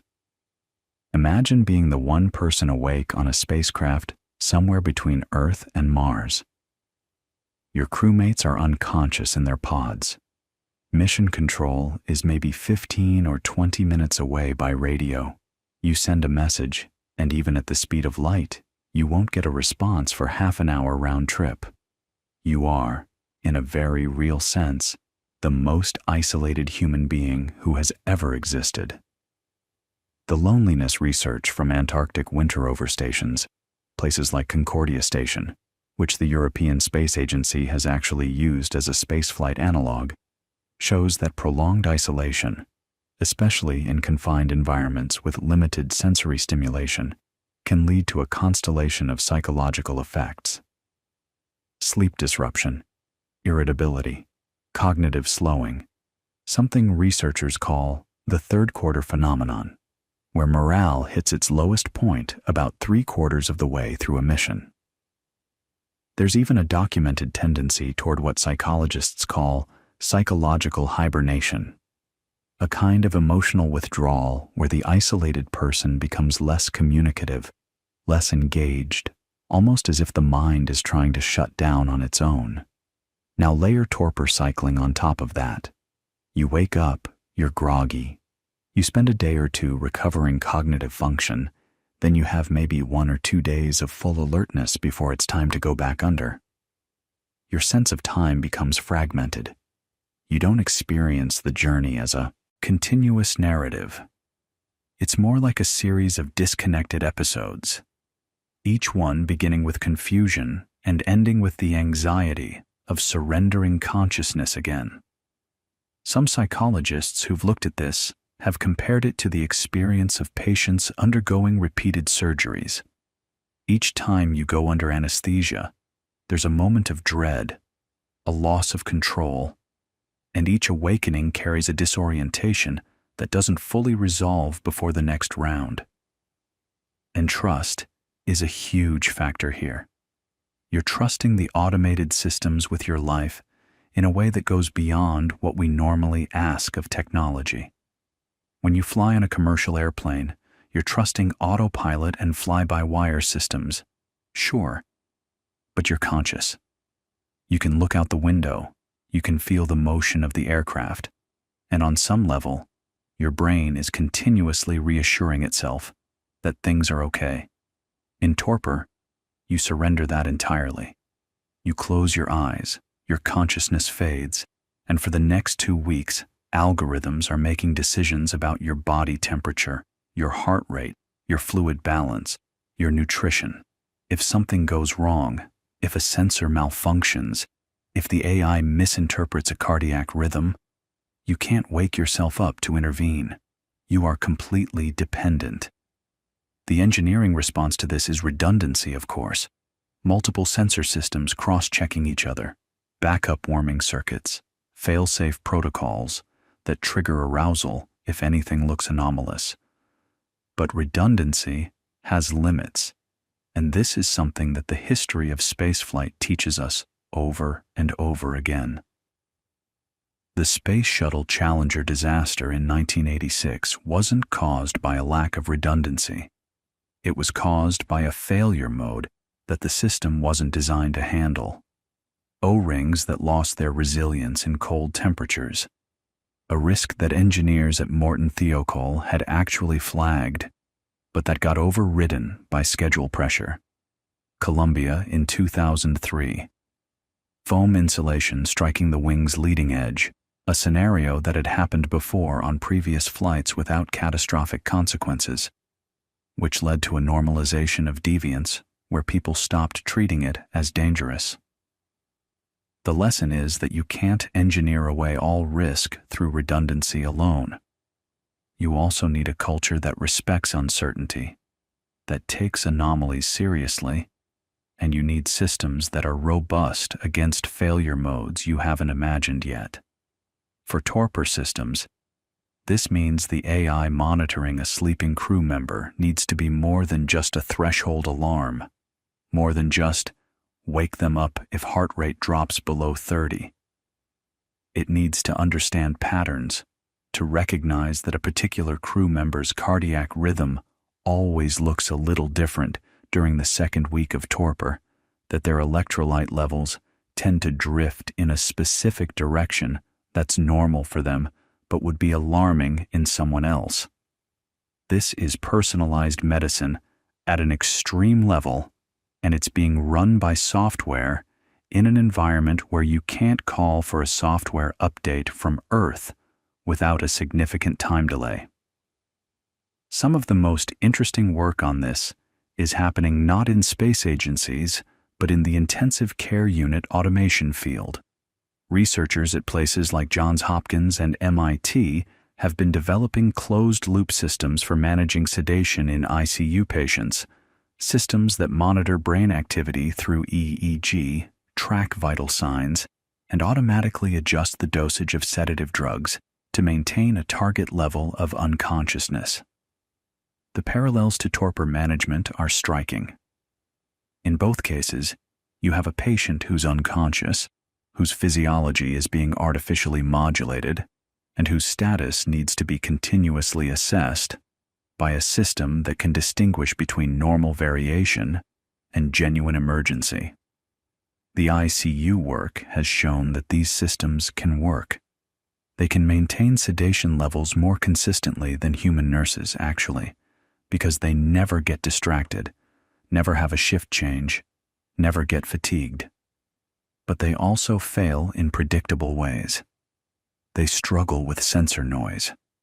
A loose EEG electrode can make the system think the patient is waking up when they're not, or vice versa. They can be fooled by artifacts, muscle twitches that look like brain activity, electrical interference from other equipment. In a spacecraft torpor pod, these problems are compounded by the space environment itself. Radiation can cause bit flips in computer memory. Single event upsets, they're called, where a cosmic ray strikes a transistor and flips a 0 to a 1 or vice versa. This is a well-known problem in space computing, and there are established solutions. Radiation-hardened processors, error-correcting memory, triple modular redundancy where 3 computers vote on every calculation. But all of these add mass, add power consumption, add complexity.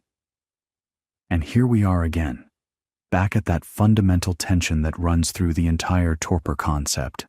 Every solution creates new problems, and every new problem requires a solution that adds mass or complexity, or both.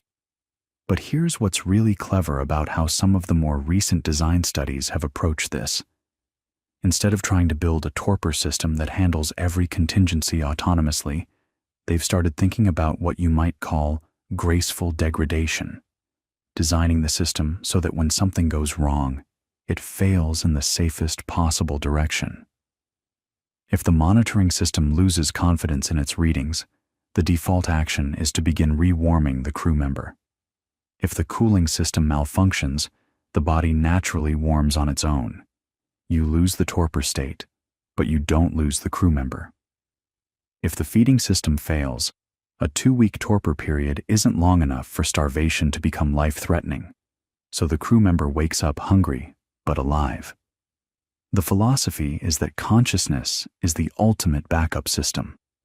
A warm, awake, hungry astronaut can troubleshoot problems. An unconscious one cannot. This design philosophy also shapes how mission planners think about the torpor schedule itself. You wouldn't put everyone under at the same time, and you wouldn't plan torpor periods during the most critical phases of the mission. Not during Mars orbit insertion, not during landing preparations, not during any phase where the crew might need to respond quickly to changing conditions. Torpor is for the long, quiet middle of the transit. The months of coasting along a home-on transfer orbit where, frankly, there's not much for the crew to do anyway. And that itself is interesting, because one of the psychological challenges of long-duration spaceflight, even without torpor, is boredom. Astronauts on the International Space Station have a packed schedule. They're running experiments, doing maintenance, exercising for 2 hours a day to counteract bone and muscle loss. But on a Mars transit, the workload would be much lighter. There's only so much maintenance a small crew can do on a vessel designed for minimal intervention. The risk of monotony, of purposelessness, is real, and torpor actually offers a kind of solution to that. You sleep through the boring part. But it raises a philosophical question that some of the human factors researchers have started grappling with, and it's one that connects back to something deeper about what it means to be a crew, rather than just a collection of individuals in the same vehicle. When you share an experience with someone, even a difficult, monotonous, uncomfortable experience, it builds bonds. Submarine crews, Antarctic winter overteams, even long-haul truck drivers who work in pairs, They develop a camaraderie that comes from shared suffering, shared boredom, shared time. If your Mars crew sleeps through most of the transit, waking in shifts, rarely all conscious at the same time, do they arrive at Mars as a cohesive team? Or as a group of strangers who happen to share a destination? This might sound like a soft concern compared to the hard engineering of thermal management and cardiac monitoring, but mission planners take it seriously, because crew cohesion has been identified as one of the top risk factors for long-duration missions. The history of Antarctic expeditions is full of examples where interpersonal conflict, not equipment failure, not environmental hazard, was the thing that nearly destroyed the mission.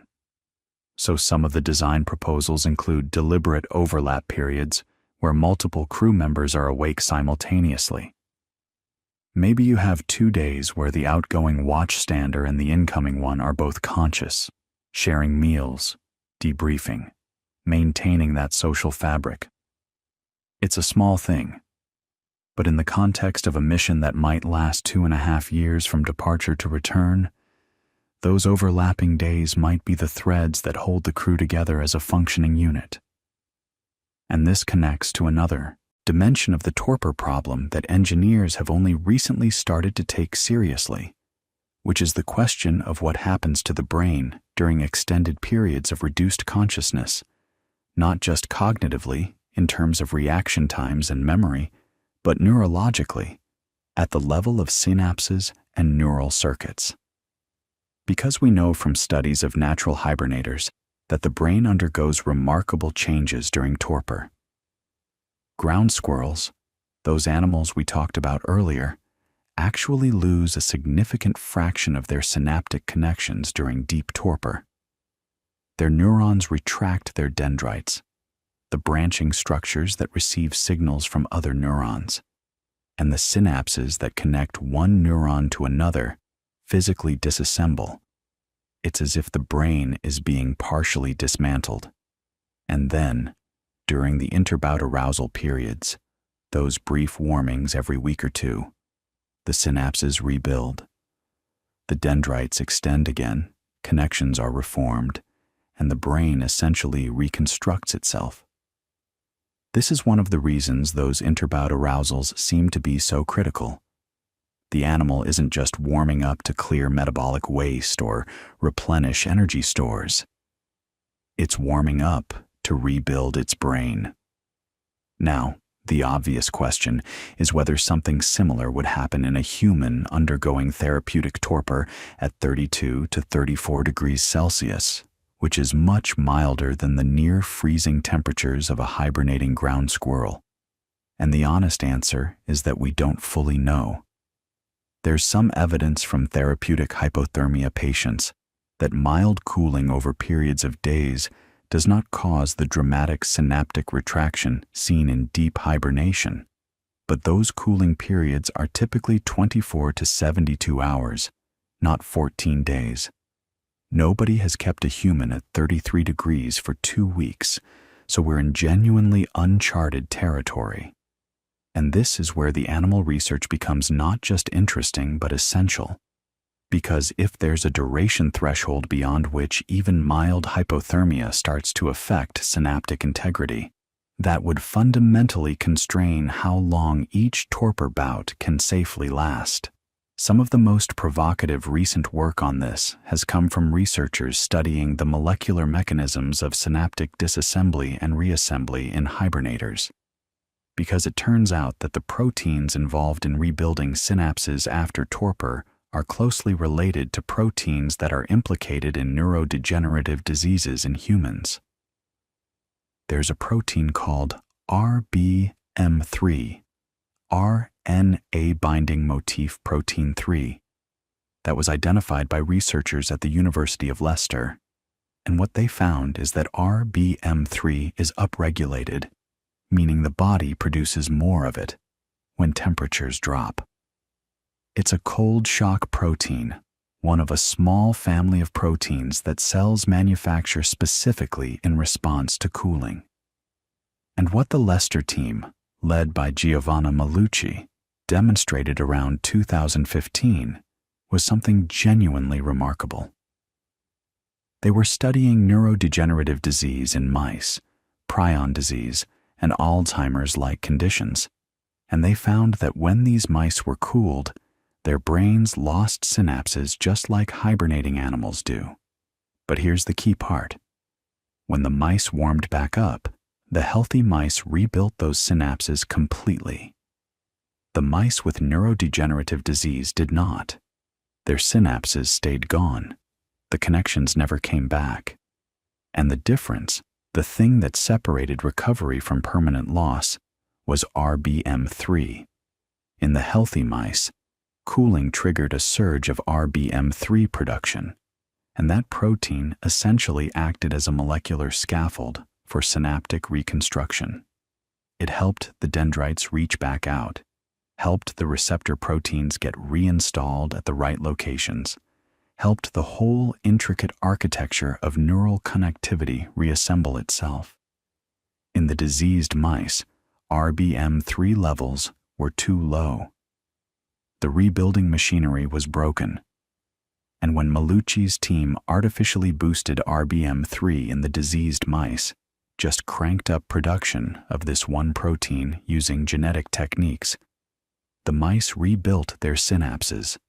Their neurodegeneration slowed dramatically. Some of them showed genuine cognitive improvement. Think about what that means for a second. A protein that evolution designed to help hibernating animals rebuild their brains after torpor might hold the key to treating Alzheimer's disease in humans. That's a connection nobody would have predicted 50 years ago. The study of ground squirrel hibernation, which might have seemed like pure academic curiosity, suddenly had direct relevance to one of the most devastating medical challenges of our time. And it also had direct relevance to the spacecraft torpor problem, because if RBM3 is the gatekeeper of synaptic recovery after cooling, then anyone designing a human torpor protocol needs to understand exactly how this protein works, how much of it a human brain produces during mild hypothermia, and whether 14 days at 33 degrees is long enough to exhaust the brain's capacity to make it. This is one of those beautiful moments where basic science, medical research, and space engineering all converge on the same molecule.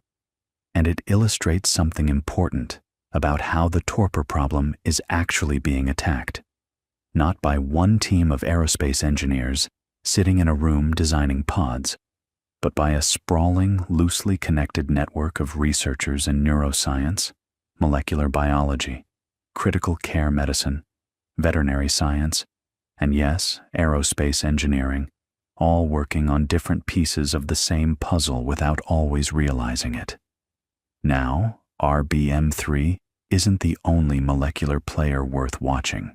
There's a broader family of mechanisms that hibernators use to protect their cells during torpor, and understanding them matters because the human body, when it gets cold, faces some very specific dangers that go beyond just synaptic retraction.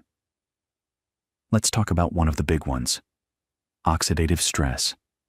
When a hibernating animal warms back up during an interboot arousal, blood flow surges back into tissues that have been operating at minimal perfusion for days. This is essentially the same problem that doctors deal with in ischemia-reperfusion injury.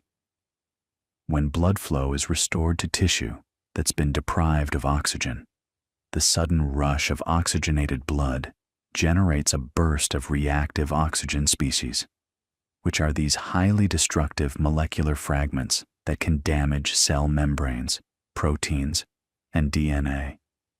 It's the same kind of injury that happens during a heart attack when doctors restore blood flow to the heart muscle, or during organ transplantation when the donated organ is reconnected to the recipient's blood supply. Hibernating animals have evolved extraordinary defenses against this. Their cells upregulate antioxidant enzymes, superoxide dismutase, glutathione peroxidase, catalase, to levels that would be unusual in an active animal. They essentially pre-armor their cells before each torpor bout. building up chemical defenses in anticipation of the oxidative assault that will come with rewarming. And this is another area where the gap between what a ground squirrel can do and what a human body can do is significant. Humans do produce these antioxidant enzymes, but not at the levels that hibernators achieve, and not with the precise timing that torpor cycling demands. So now you start to see the pharmacological shopping list that a spacecraft torpor system might eventually require. You might need something to boost RBM3 production to protect synaptic integrity. You might need antioxidant supplementation timed to each rewarming phase to prevent reperfusion injury. You might need anti-inflammatory agents because prolonged hypothermia can trigger systemic inflammation. You might need anticoagulants because cold blood clots more easily, and a blood clot in a torpid astronaut who can't report symptoms is a nightmare scenario. Each of these interventions has to be carefully dosed, carefully timed, and carefully monitored.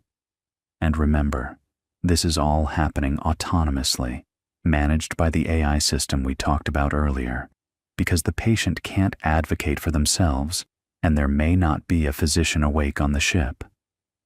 This is where the engineering challenge and the biological challenge become inseparable.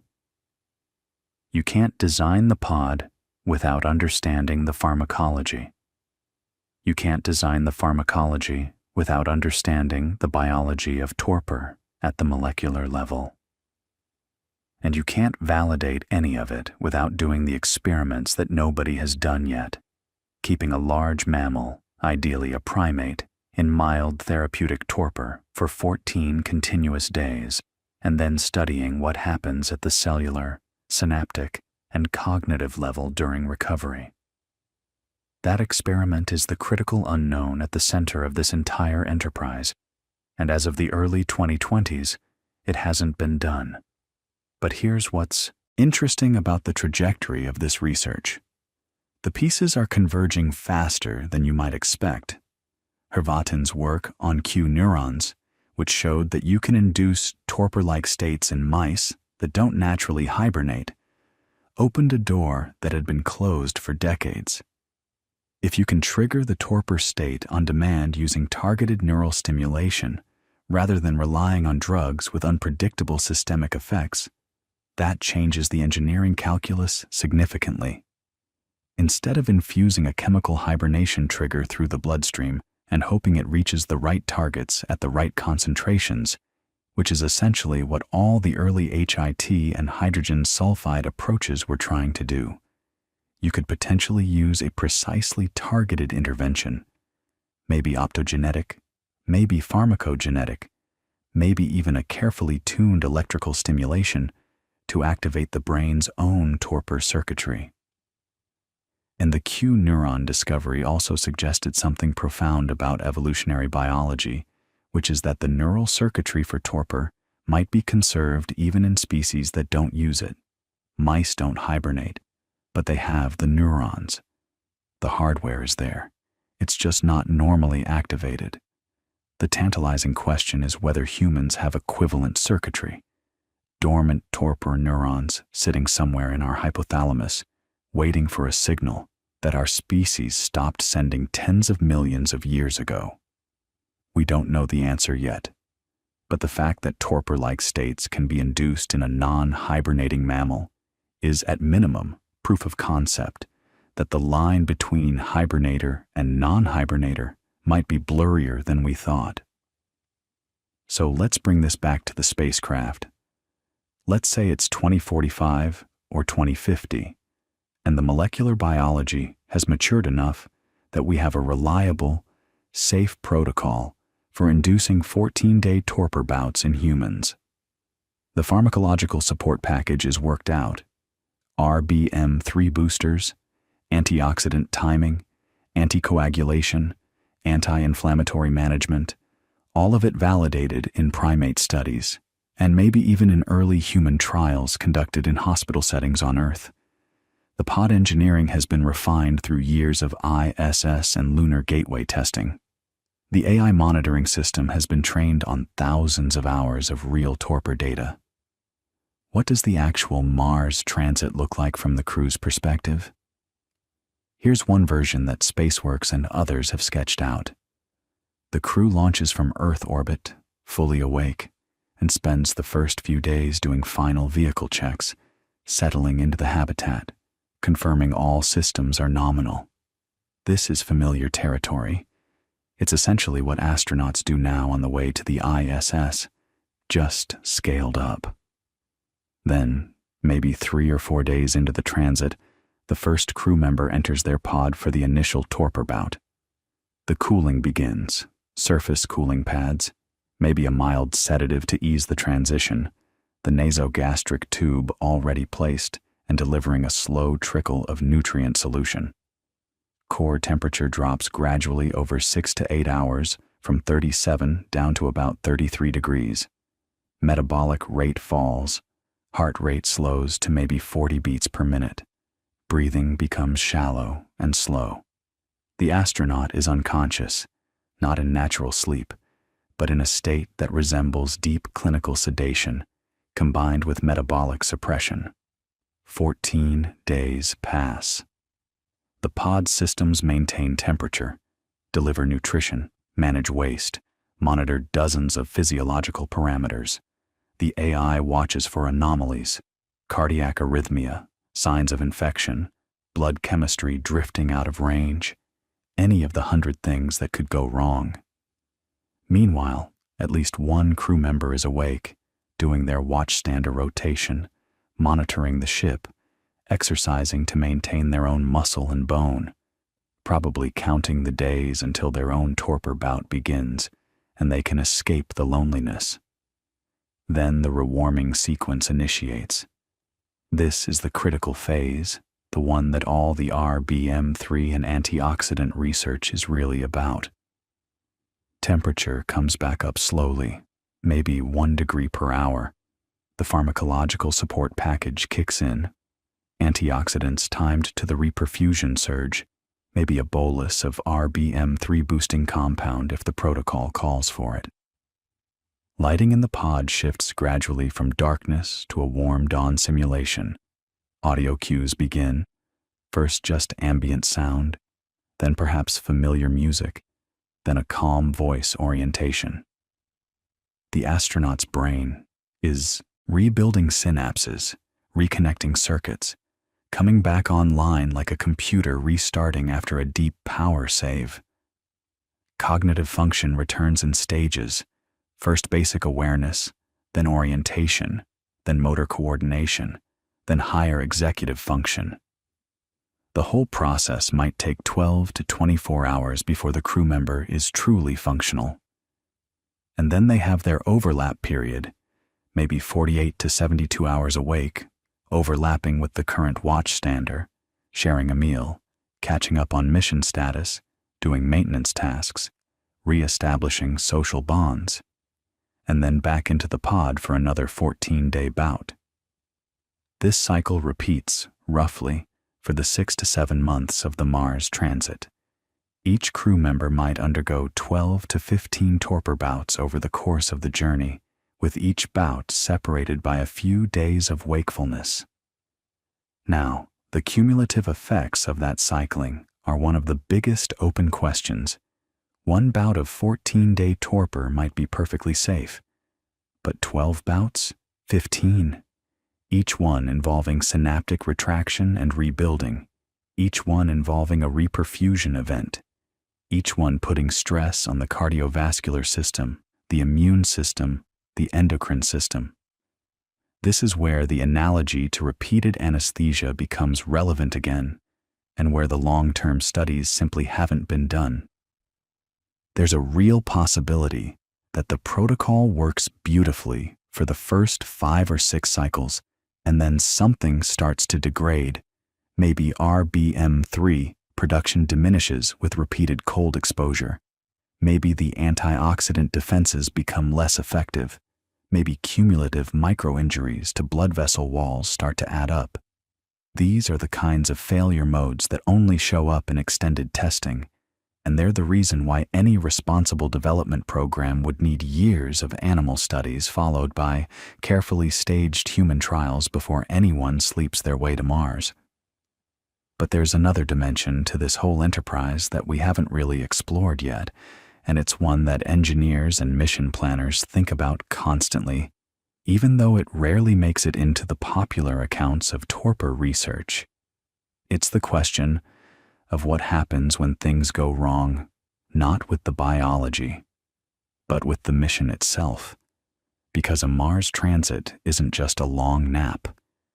It's a journey through one of the most unforgiving environments humans have ever attempted to cross. And the ship carrying these sleeping astronauts is going to face hazards that demand rapid, intelligent response. And some of those hazards are the kind that can't wait for a committee meeting. They're the kind that unfold in seconds, not hours, and the crew's ability to respond depends entirely on how many people are actually conscious when the alarm sounds. Think about a micrometeorite strike. Now, the popular imagination tends to picture this as a dramatic Hollywood moment. A rock punches through the hull, and everything explodes. The reality is both less cinematic and, in some ways, more insidious. The interplanetary medium is full of tiny particles, most of them smaller than a grain of sand, and spacecraft shielding. Typically multi-layer Whipple shields, named after Fred Whipple, who proposed the concept back in the 1940s, handles the vast majority of them just fine. The outer bumper layer vaporizes the incoming particle, and the debris cloud spreads out before hitting the inner wall, distributing the energy over a much larger area. It's actually a very elegant solution, but every now and then, something bigger comes along. Maybe a fragment a centimeter across, maybe larger. And at relative velocities of 10 to 70 kilometers per second, which is typical in interplanetary space, even a small object carries enormous kinetic energy. We're talking about something the size of a pea hitting with the energy of a hand grenade. If a particle like that penetrates the hull, you get a breach. And a breach in deep space, months from any help, is about as serious as emergencies get. The immediate concern is atmospheric loss. The cabin atmosphere is going to start venting through that hole. And depending on the size of the breach, you might have minutes, or you might have hours before the pressure drops to dangerous levels.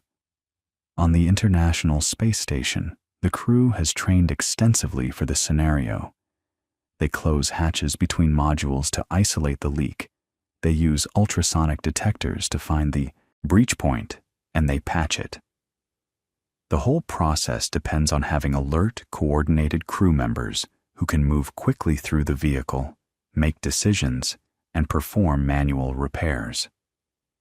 Now, imagine that scenario on a Mars transit vehicle where 5 of your 6 crew members are in torpor at 33 degrees Celsius, metabolically slowed, cognitively offline. Your single watchstander hears the alarm, feels the pressure change, and has to respond alone. They need to locate the breach, assess its severity, decide whether to attempt a patch or begin emergency rewarming of additional crew members, and execute whatever plan they choose, all while the clock is ticking on atmospheric integrity. And here's the thing about emergency rewarming. It's not fast. The careful, graduated protocol we talked about earlier, the staged rewarming over 12 to 24 hours with fluid support and cognitive assessment, that's the safe way to do it. But in a hull breach scenario, you don't have 12 hours. You might not have 2 hours. So now you're talking about rapid rewarming, which means cranking the surface warming pads to higher temperatures, pushing warm intravenous fluids faster, maybe even using active blood rewarming if the pods are equipped for it. And rapid rewarming carries its own serious risks: cardiac arrhythmias, rewarming shock, The very reperfusion injuries we discussed earlier, but compressed into a much shorter and more dangerous timeline. This is the fundamental tension that mission planners wrestle with. Torpor saves you mass, saves you consumables, saves you psychological wear. But it also means that at any given moment, most of your crew is functionally incapacitated. You've traded redundancy for efficiency, and in spaceflight, redundancy is what keeps people alive. The SpaceWorks studies actually address this pretty directly. John Bradford's team modeled several emergency scenarios and concluded that the watchstander rotation concept, always having at least one fully alert crew member, was the minimum viable approach, but they acknowledged it created what engineers call a single point of failure in the human chain. If the watchstander themselves is incapacitated, say they're injured by the same event that caused the breach, or they're in the middle of their own post-rewarming cognitive fog from having just come out of torpor a day earlier, then the ship's autonomous systems have to handle the initial response and begin emergency rewarming of the next crew member in the rotation without any human oversight. And this is where the AI monitoring system we talked about earlier takes on a much more critical role than just managing individual torpor physiology. It has to be a ship-level emergency management system. It needs to detect the breach, assess atmospheric loss rate, calculate how long the crew has, determine which crew member to rewarm first based on their current torpor depth and their specialty. You probably want your flight engineer, not your geologist, if you're dealing with a structural failure, and then initiate and manage that rewarming while simultaneously managing the atmospheric emergency. That's an extraordinary amount of autonomous decision-making, and it has to work reliably in an environment where, as we mentioned, radiation can cause bit flips in computer memory, and sensor readings can be noisy or contradictory. But micrometeorite strikes aren't even the scenario that keeps mission planners up at night the most. Solar particle events, massive bursts of high-energy protons ejected by solar flares or coronal mass ejections, are in some ways more concerning because they're more common, and because the threat they pose is biological rather than structural. A major solar particle event can deliver a dangerous radiation dose to unshielded astronauts in a matter of hours. On the ISS, the crew shelters in the more heavily shielded sections of the station and waits it out. On a Mars transit vehicle, the baseline design typically includes a dedicated radiation storm shelter, a small, heavily shielded area, sometimes using the vehicle's water supply as additional shielding, since water is actually quite good at stopping protons. Here's where torpor creates an interesting and somewhat counterintuitive advantage. If the crew is already in their torpor pods, and if those pods are located within or adjacent to the storm shelter, which is how most of the SpaceWorks concepts position them, then the torpid crew is already in the safest place on the ship. They don't need to be awakened and moved. The watchstander is the one who needs to get to shelter quickly, and since there's only one of them, the shelter can be smaller. In fact, some design concepts integrate the torpor pod bay and the storm shelter into a single compact module, which saves even more mass. The pods themselves can be surrounded by polyethylene panels or water bladders, and the whole assembly becomes both a hibernaculum and a radiation bunker. That's actually one of the more elegant aspects of the torpor architecture. It consolidates two critical functions into one volume. But radiation introduces another layer of biological complexity that we should talk about, because it intersects with torpor physiology in ways that researchers are only beginning to understand. There's some evidence, preliminary but intriguing, that hypothermia may actually be somewhat radioprotective. The reasoning goes like this. Radiation damage to cells is partly direct, caused by ionizing particles breaking DNA strands, and partly indirect, caused by free radicals generated when radiation interacts with water molecules in the body. Those free radicals, reactive oxygen species, the same ones involved in reperfusion injury, go on to damage DNA, proteins, and cell membranes. Now, if your metabolic rate is suppressed and your cellular activity is slowed, there's less metabolic water turnover, potentially fewer free radicals generated per unit of radiation exposure, and, this is the key part, DNA repair mechanisms, while slower, may actually be more accurate at lower temperatures because the repair enzymes have more time to work and there's less competition from other cellular processes. Some studies in cell cultures and small animals have shown reduced radiation damage at hypothermic temperatures, but we're a long way from being able to say, definitively, that torpor protects astronauts from galactic cosmic rays or solar particle events. It's a hopeful lead, though, and it's one of those areas where the torpor research and the radiation biology research are starting to overlap in productive ways. If it turns out that being in torpor provides even a modest reduction in effective radiation dose, that would be an additional and significant argument in favor of the whole approach, because radiation exposure is one of the top 3 health risks for any Mars mission, alongside bone loss and the psychological effects of isolation. And speaking of bone loss, that's another area where torpor's effects are genuinely uncertain. We know that prolonged bed rest causes bone demineralization. Astronauts on the ISS lose roughly 1 to 1.5% of their bone mineral density per month, despite exercising 2 hours a day. A torpid crew member obviously can't exercise. They're lying motionless in a pod for 14 days at a stretch. You might expect the bone loss to be catastrophic. But here's where the hibernation biology offers another tantalizing clue. Bears, during their 5 to 7 months of winter hibernation, experience remarkably little bone loss compared to what you'd predict from simple disuse. They seem to have mechanisms that suppress osteoclast activity. Those are the cells that break down bone, while maintaining some level of osteoblast function, the cells that build bone. The net result is that bears emerge from hibernation with bones that are nearly as strong as when they went in. Whether induced torpor in humans would activate anything like those protective mechanisms is completely unknown. It might.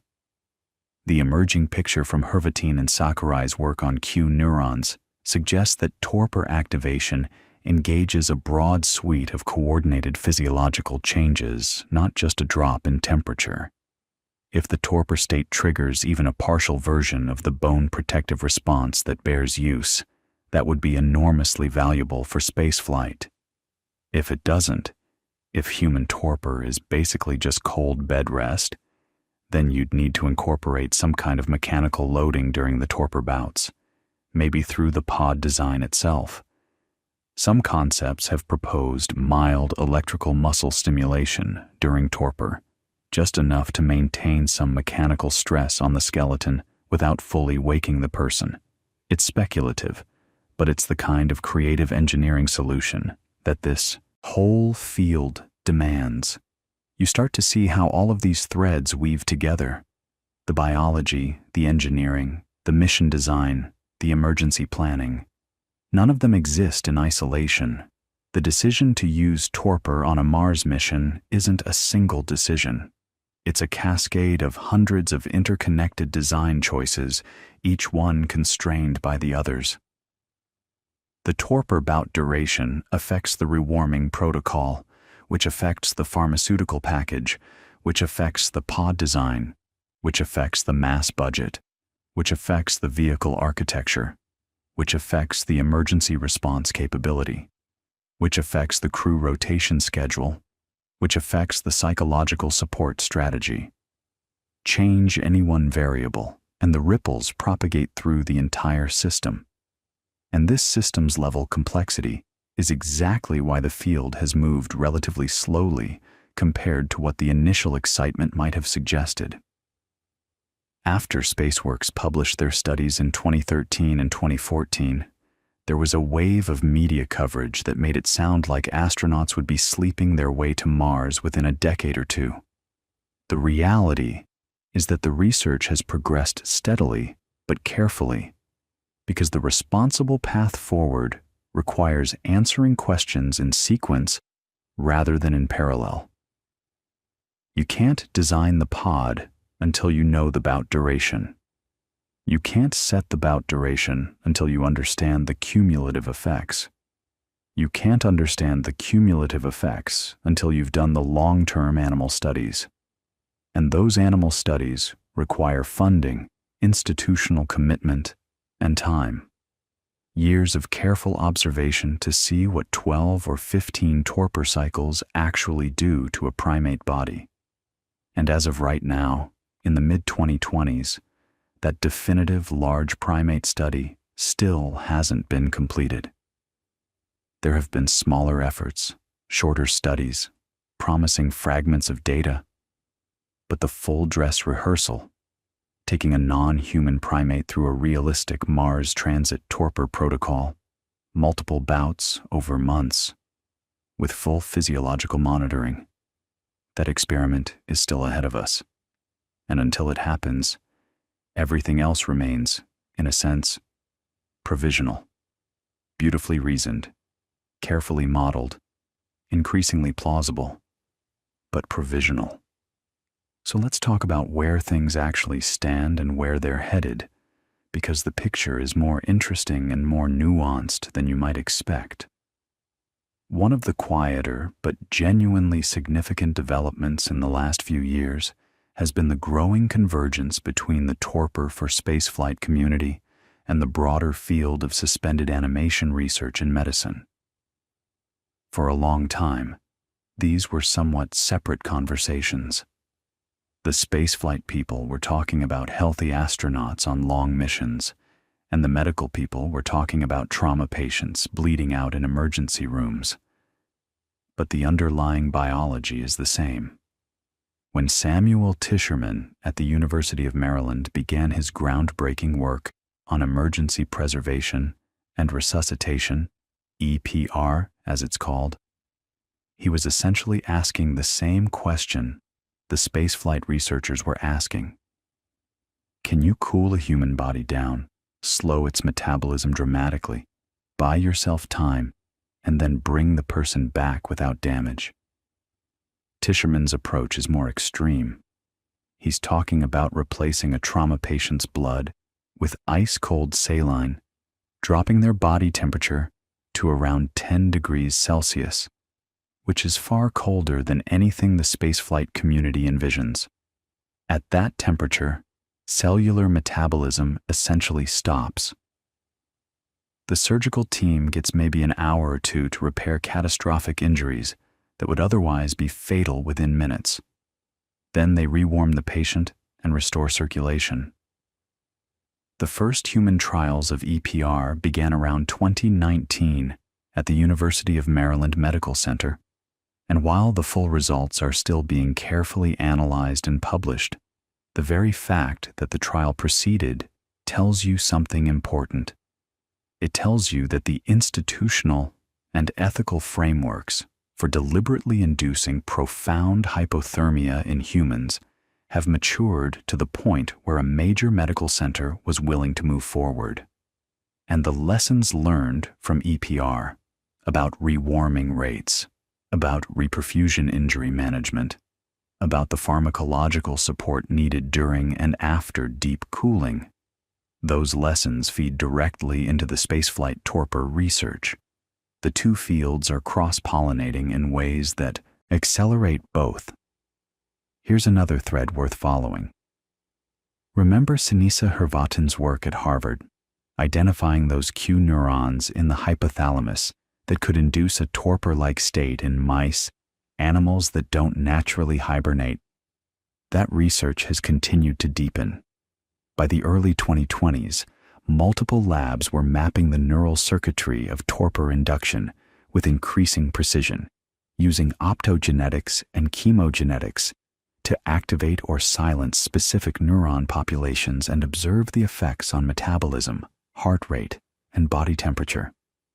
Takeshi Sakurai's group in Japan, working with a related set of neurons they identified in the preoptic area, showed that activating these cells could produce a sustained hypothermic, hypometabolic state in mice lasting for days, not just hours. The mice's body temperature dropped, their metabolism cratered, and when the stimulation was removed, they recovered without apparent harm. The implications are profound.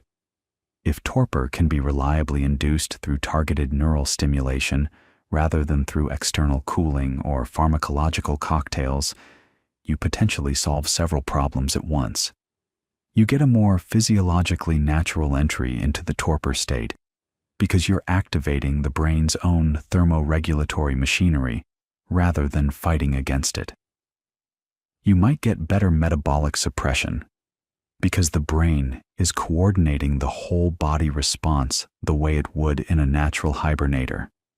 And you might reduce some of the cardiovascular risks associated with external cooling, because the body is, in a sense, choosing to cool itself. Now, we're a long way from being able to do this in humans. The neural circuits haven't been fully mapped in primates yet, let alone in people. And even if you identified the exact neurons, the delivery method matters enormously. You can't exactly implant fiber optics into an astronaut's hypothalamus and call it a day. But there are less invasive approaches being explored. Focused ultrasound, for instance, can stimulate deep brain structures without surgery. A group at Washington University in St. Louis published work in 2023 showing that focused ultrasound targeted at the preoptic area could induce a torpor-like state in mice, and here's what got people really excited. They also demonstrated it in rats, which, like mice, are not natural hibernators. The ultrasound activated the same general neural populations that Hrvatin and Sakurai had identified, but it did so from outside the skull. No implants, no genetic modifications, just precisely targeted sound waves. Think about what that could mean for spaceflight. Instead of cooling pads and intravenous drugs, you might have a small ultrasound array built into the headrest of a torpor pod, precisely calibrated to each crew member's brain anatomy using pre-mission imaging. The system activates the torpor induction neurons. The body cools itself, metabolism drops, and you get a more natural, potentially safer entry into the hypometabolic state. It's speculative. Absolutely. The technology would need to be validated in larger animals, then in primates, then in humans, and each step could take years. But the trajectory is there, and it's genuinely exciting. And this connects to something broader about how the whole field has evolved. In the early days, the spacework studies, the initial excitement, the vision was essentially mechanical. Cool the body, feed it through a tube, keep it alive, warm it back up. It was engineering in the most traditional sense: inputs, outputs, control systems, mass budgets. And that work was essential. It established that the concept was worth pursuing, and it quantified the potential benefits. But as the biology has deepened, the vision has shifted towards something more sophisticated. Instead of imposing torpor on the body from the outside, the goal is increasingly to coax the body into doing what it may already know how to do. To find the switch, whether it's a neural circuit, a molecular signal, a combination of both, and flip it gently. To work with the body's own machinery rather than against it. This is where the story of hibernation research becomes, I think, genuinely beautiful. Because what it's really telling us is that the capacity for something like torpor may be woven into mammalian biology at a very deep level. It's not some exotic adaptation that only bears and ground squirrels evolved independently. The genes are there in mice. The neural circuits are there in rats. The cold shock proteins like RBM3 are there in humans. The metabolic pathways, the cellular protection mechanisms, the ability to suppress and then restart complex biological systems, all of this appears to be part of a shared mammalian inheritance. We may not use it. We may have lost the ability to activate it naturally. But the hardware, if you want to think of it that way, seems to be present. And that's an extraordinary thing to contemplate as you're lying here in the dark. It means that the challenge isn't building something entirely new. It's rediscovering something ancient. It's figuring out how to access a capability that our distant evolutionary ancestors may have used routinely during ice ages or seasonal food shortages, millions of years before anything resembling a human walked the earth. The ground squirrel didn't invent hibernation from scratch. It inherited and refined a set of biological tools that go back deep into mammalian evolution, possibly even further. And so did we. We just lost the user manual somewhere along the way. So where does that leave us, practically, for a Mars mission? The honest answer is that Torpor for spaceflight remains in the research phase, not the engineering phase. No space agency has committed to including it in a specific mission architecture. NASA's current plans for Mars, to the extent that they exist in concrete form, don't assume Torpor. They assume a conventional habitat with an awake crew for the transit, which means a larger vehicle, more consumables, more radiation shielding, more mass, more cost. But the research continues, and the potential benefits are significant enough that the concept hasn't been abandoned. If anything, it's gained credibility as the biology has advanced. The most likely near-term path forward involves those long-duration primate studies we've been talking about.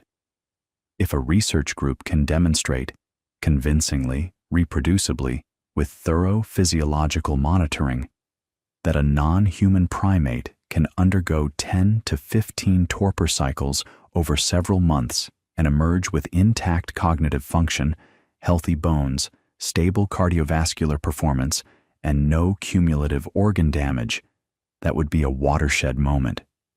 It would shift the conversation from, is this biologically feasible, to, how do we engineer the systems? And that's a very different kind of question, one that aerospace engineers are extremely good at answering. Beyond Mars, the applications multiply.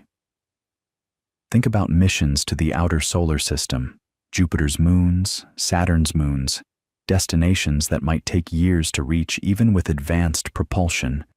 For those missions, torpor isn't just a nice-to-have. It might be a practical necessity. You simply cannot carry enough food, water, and breathable air for a crew of 4 or 6 for a 5-year journey, not with any propulsion system we can currently envision. Torpor changes the math fundamentally. It turns impossible logistics into merely very difficult logistics, which is, in the history of spaceflight, usually enough to get people working on solutions. And then, there's the question that sits quietly behind all of this, the one that science fiction has been exploring for decades, but that real researchers are now beginning to take seriously. What about longer durations? Not 14-day bouts, but months, not months, but years. True suspended animation, where metabolism is suppressed so profoundly that aging itself slows to a crawl. That's still firmly in the realm of speculation, but it's not pure fantasy anymore. The EPR work shows that profound metabolic suppression is survivable for hours.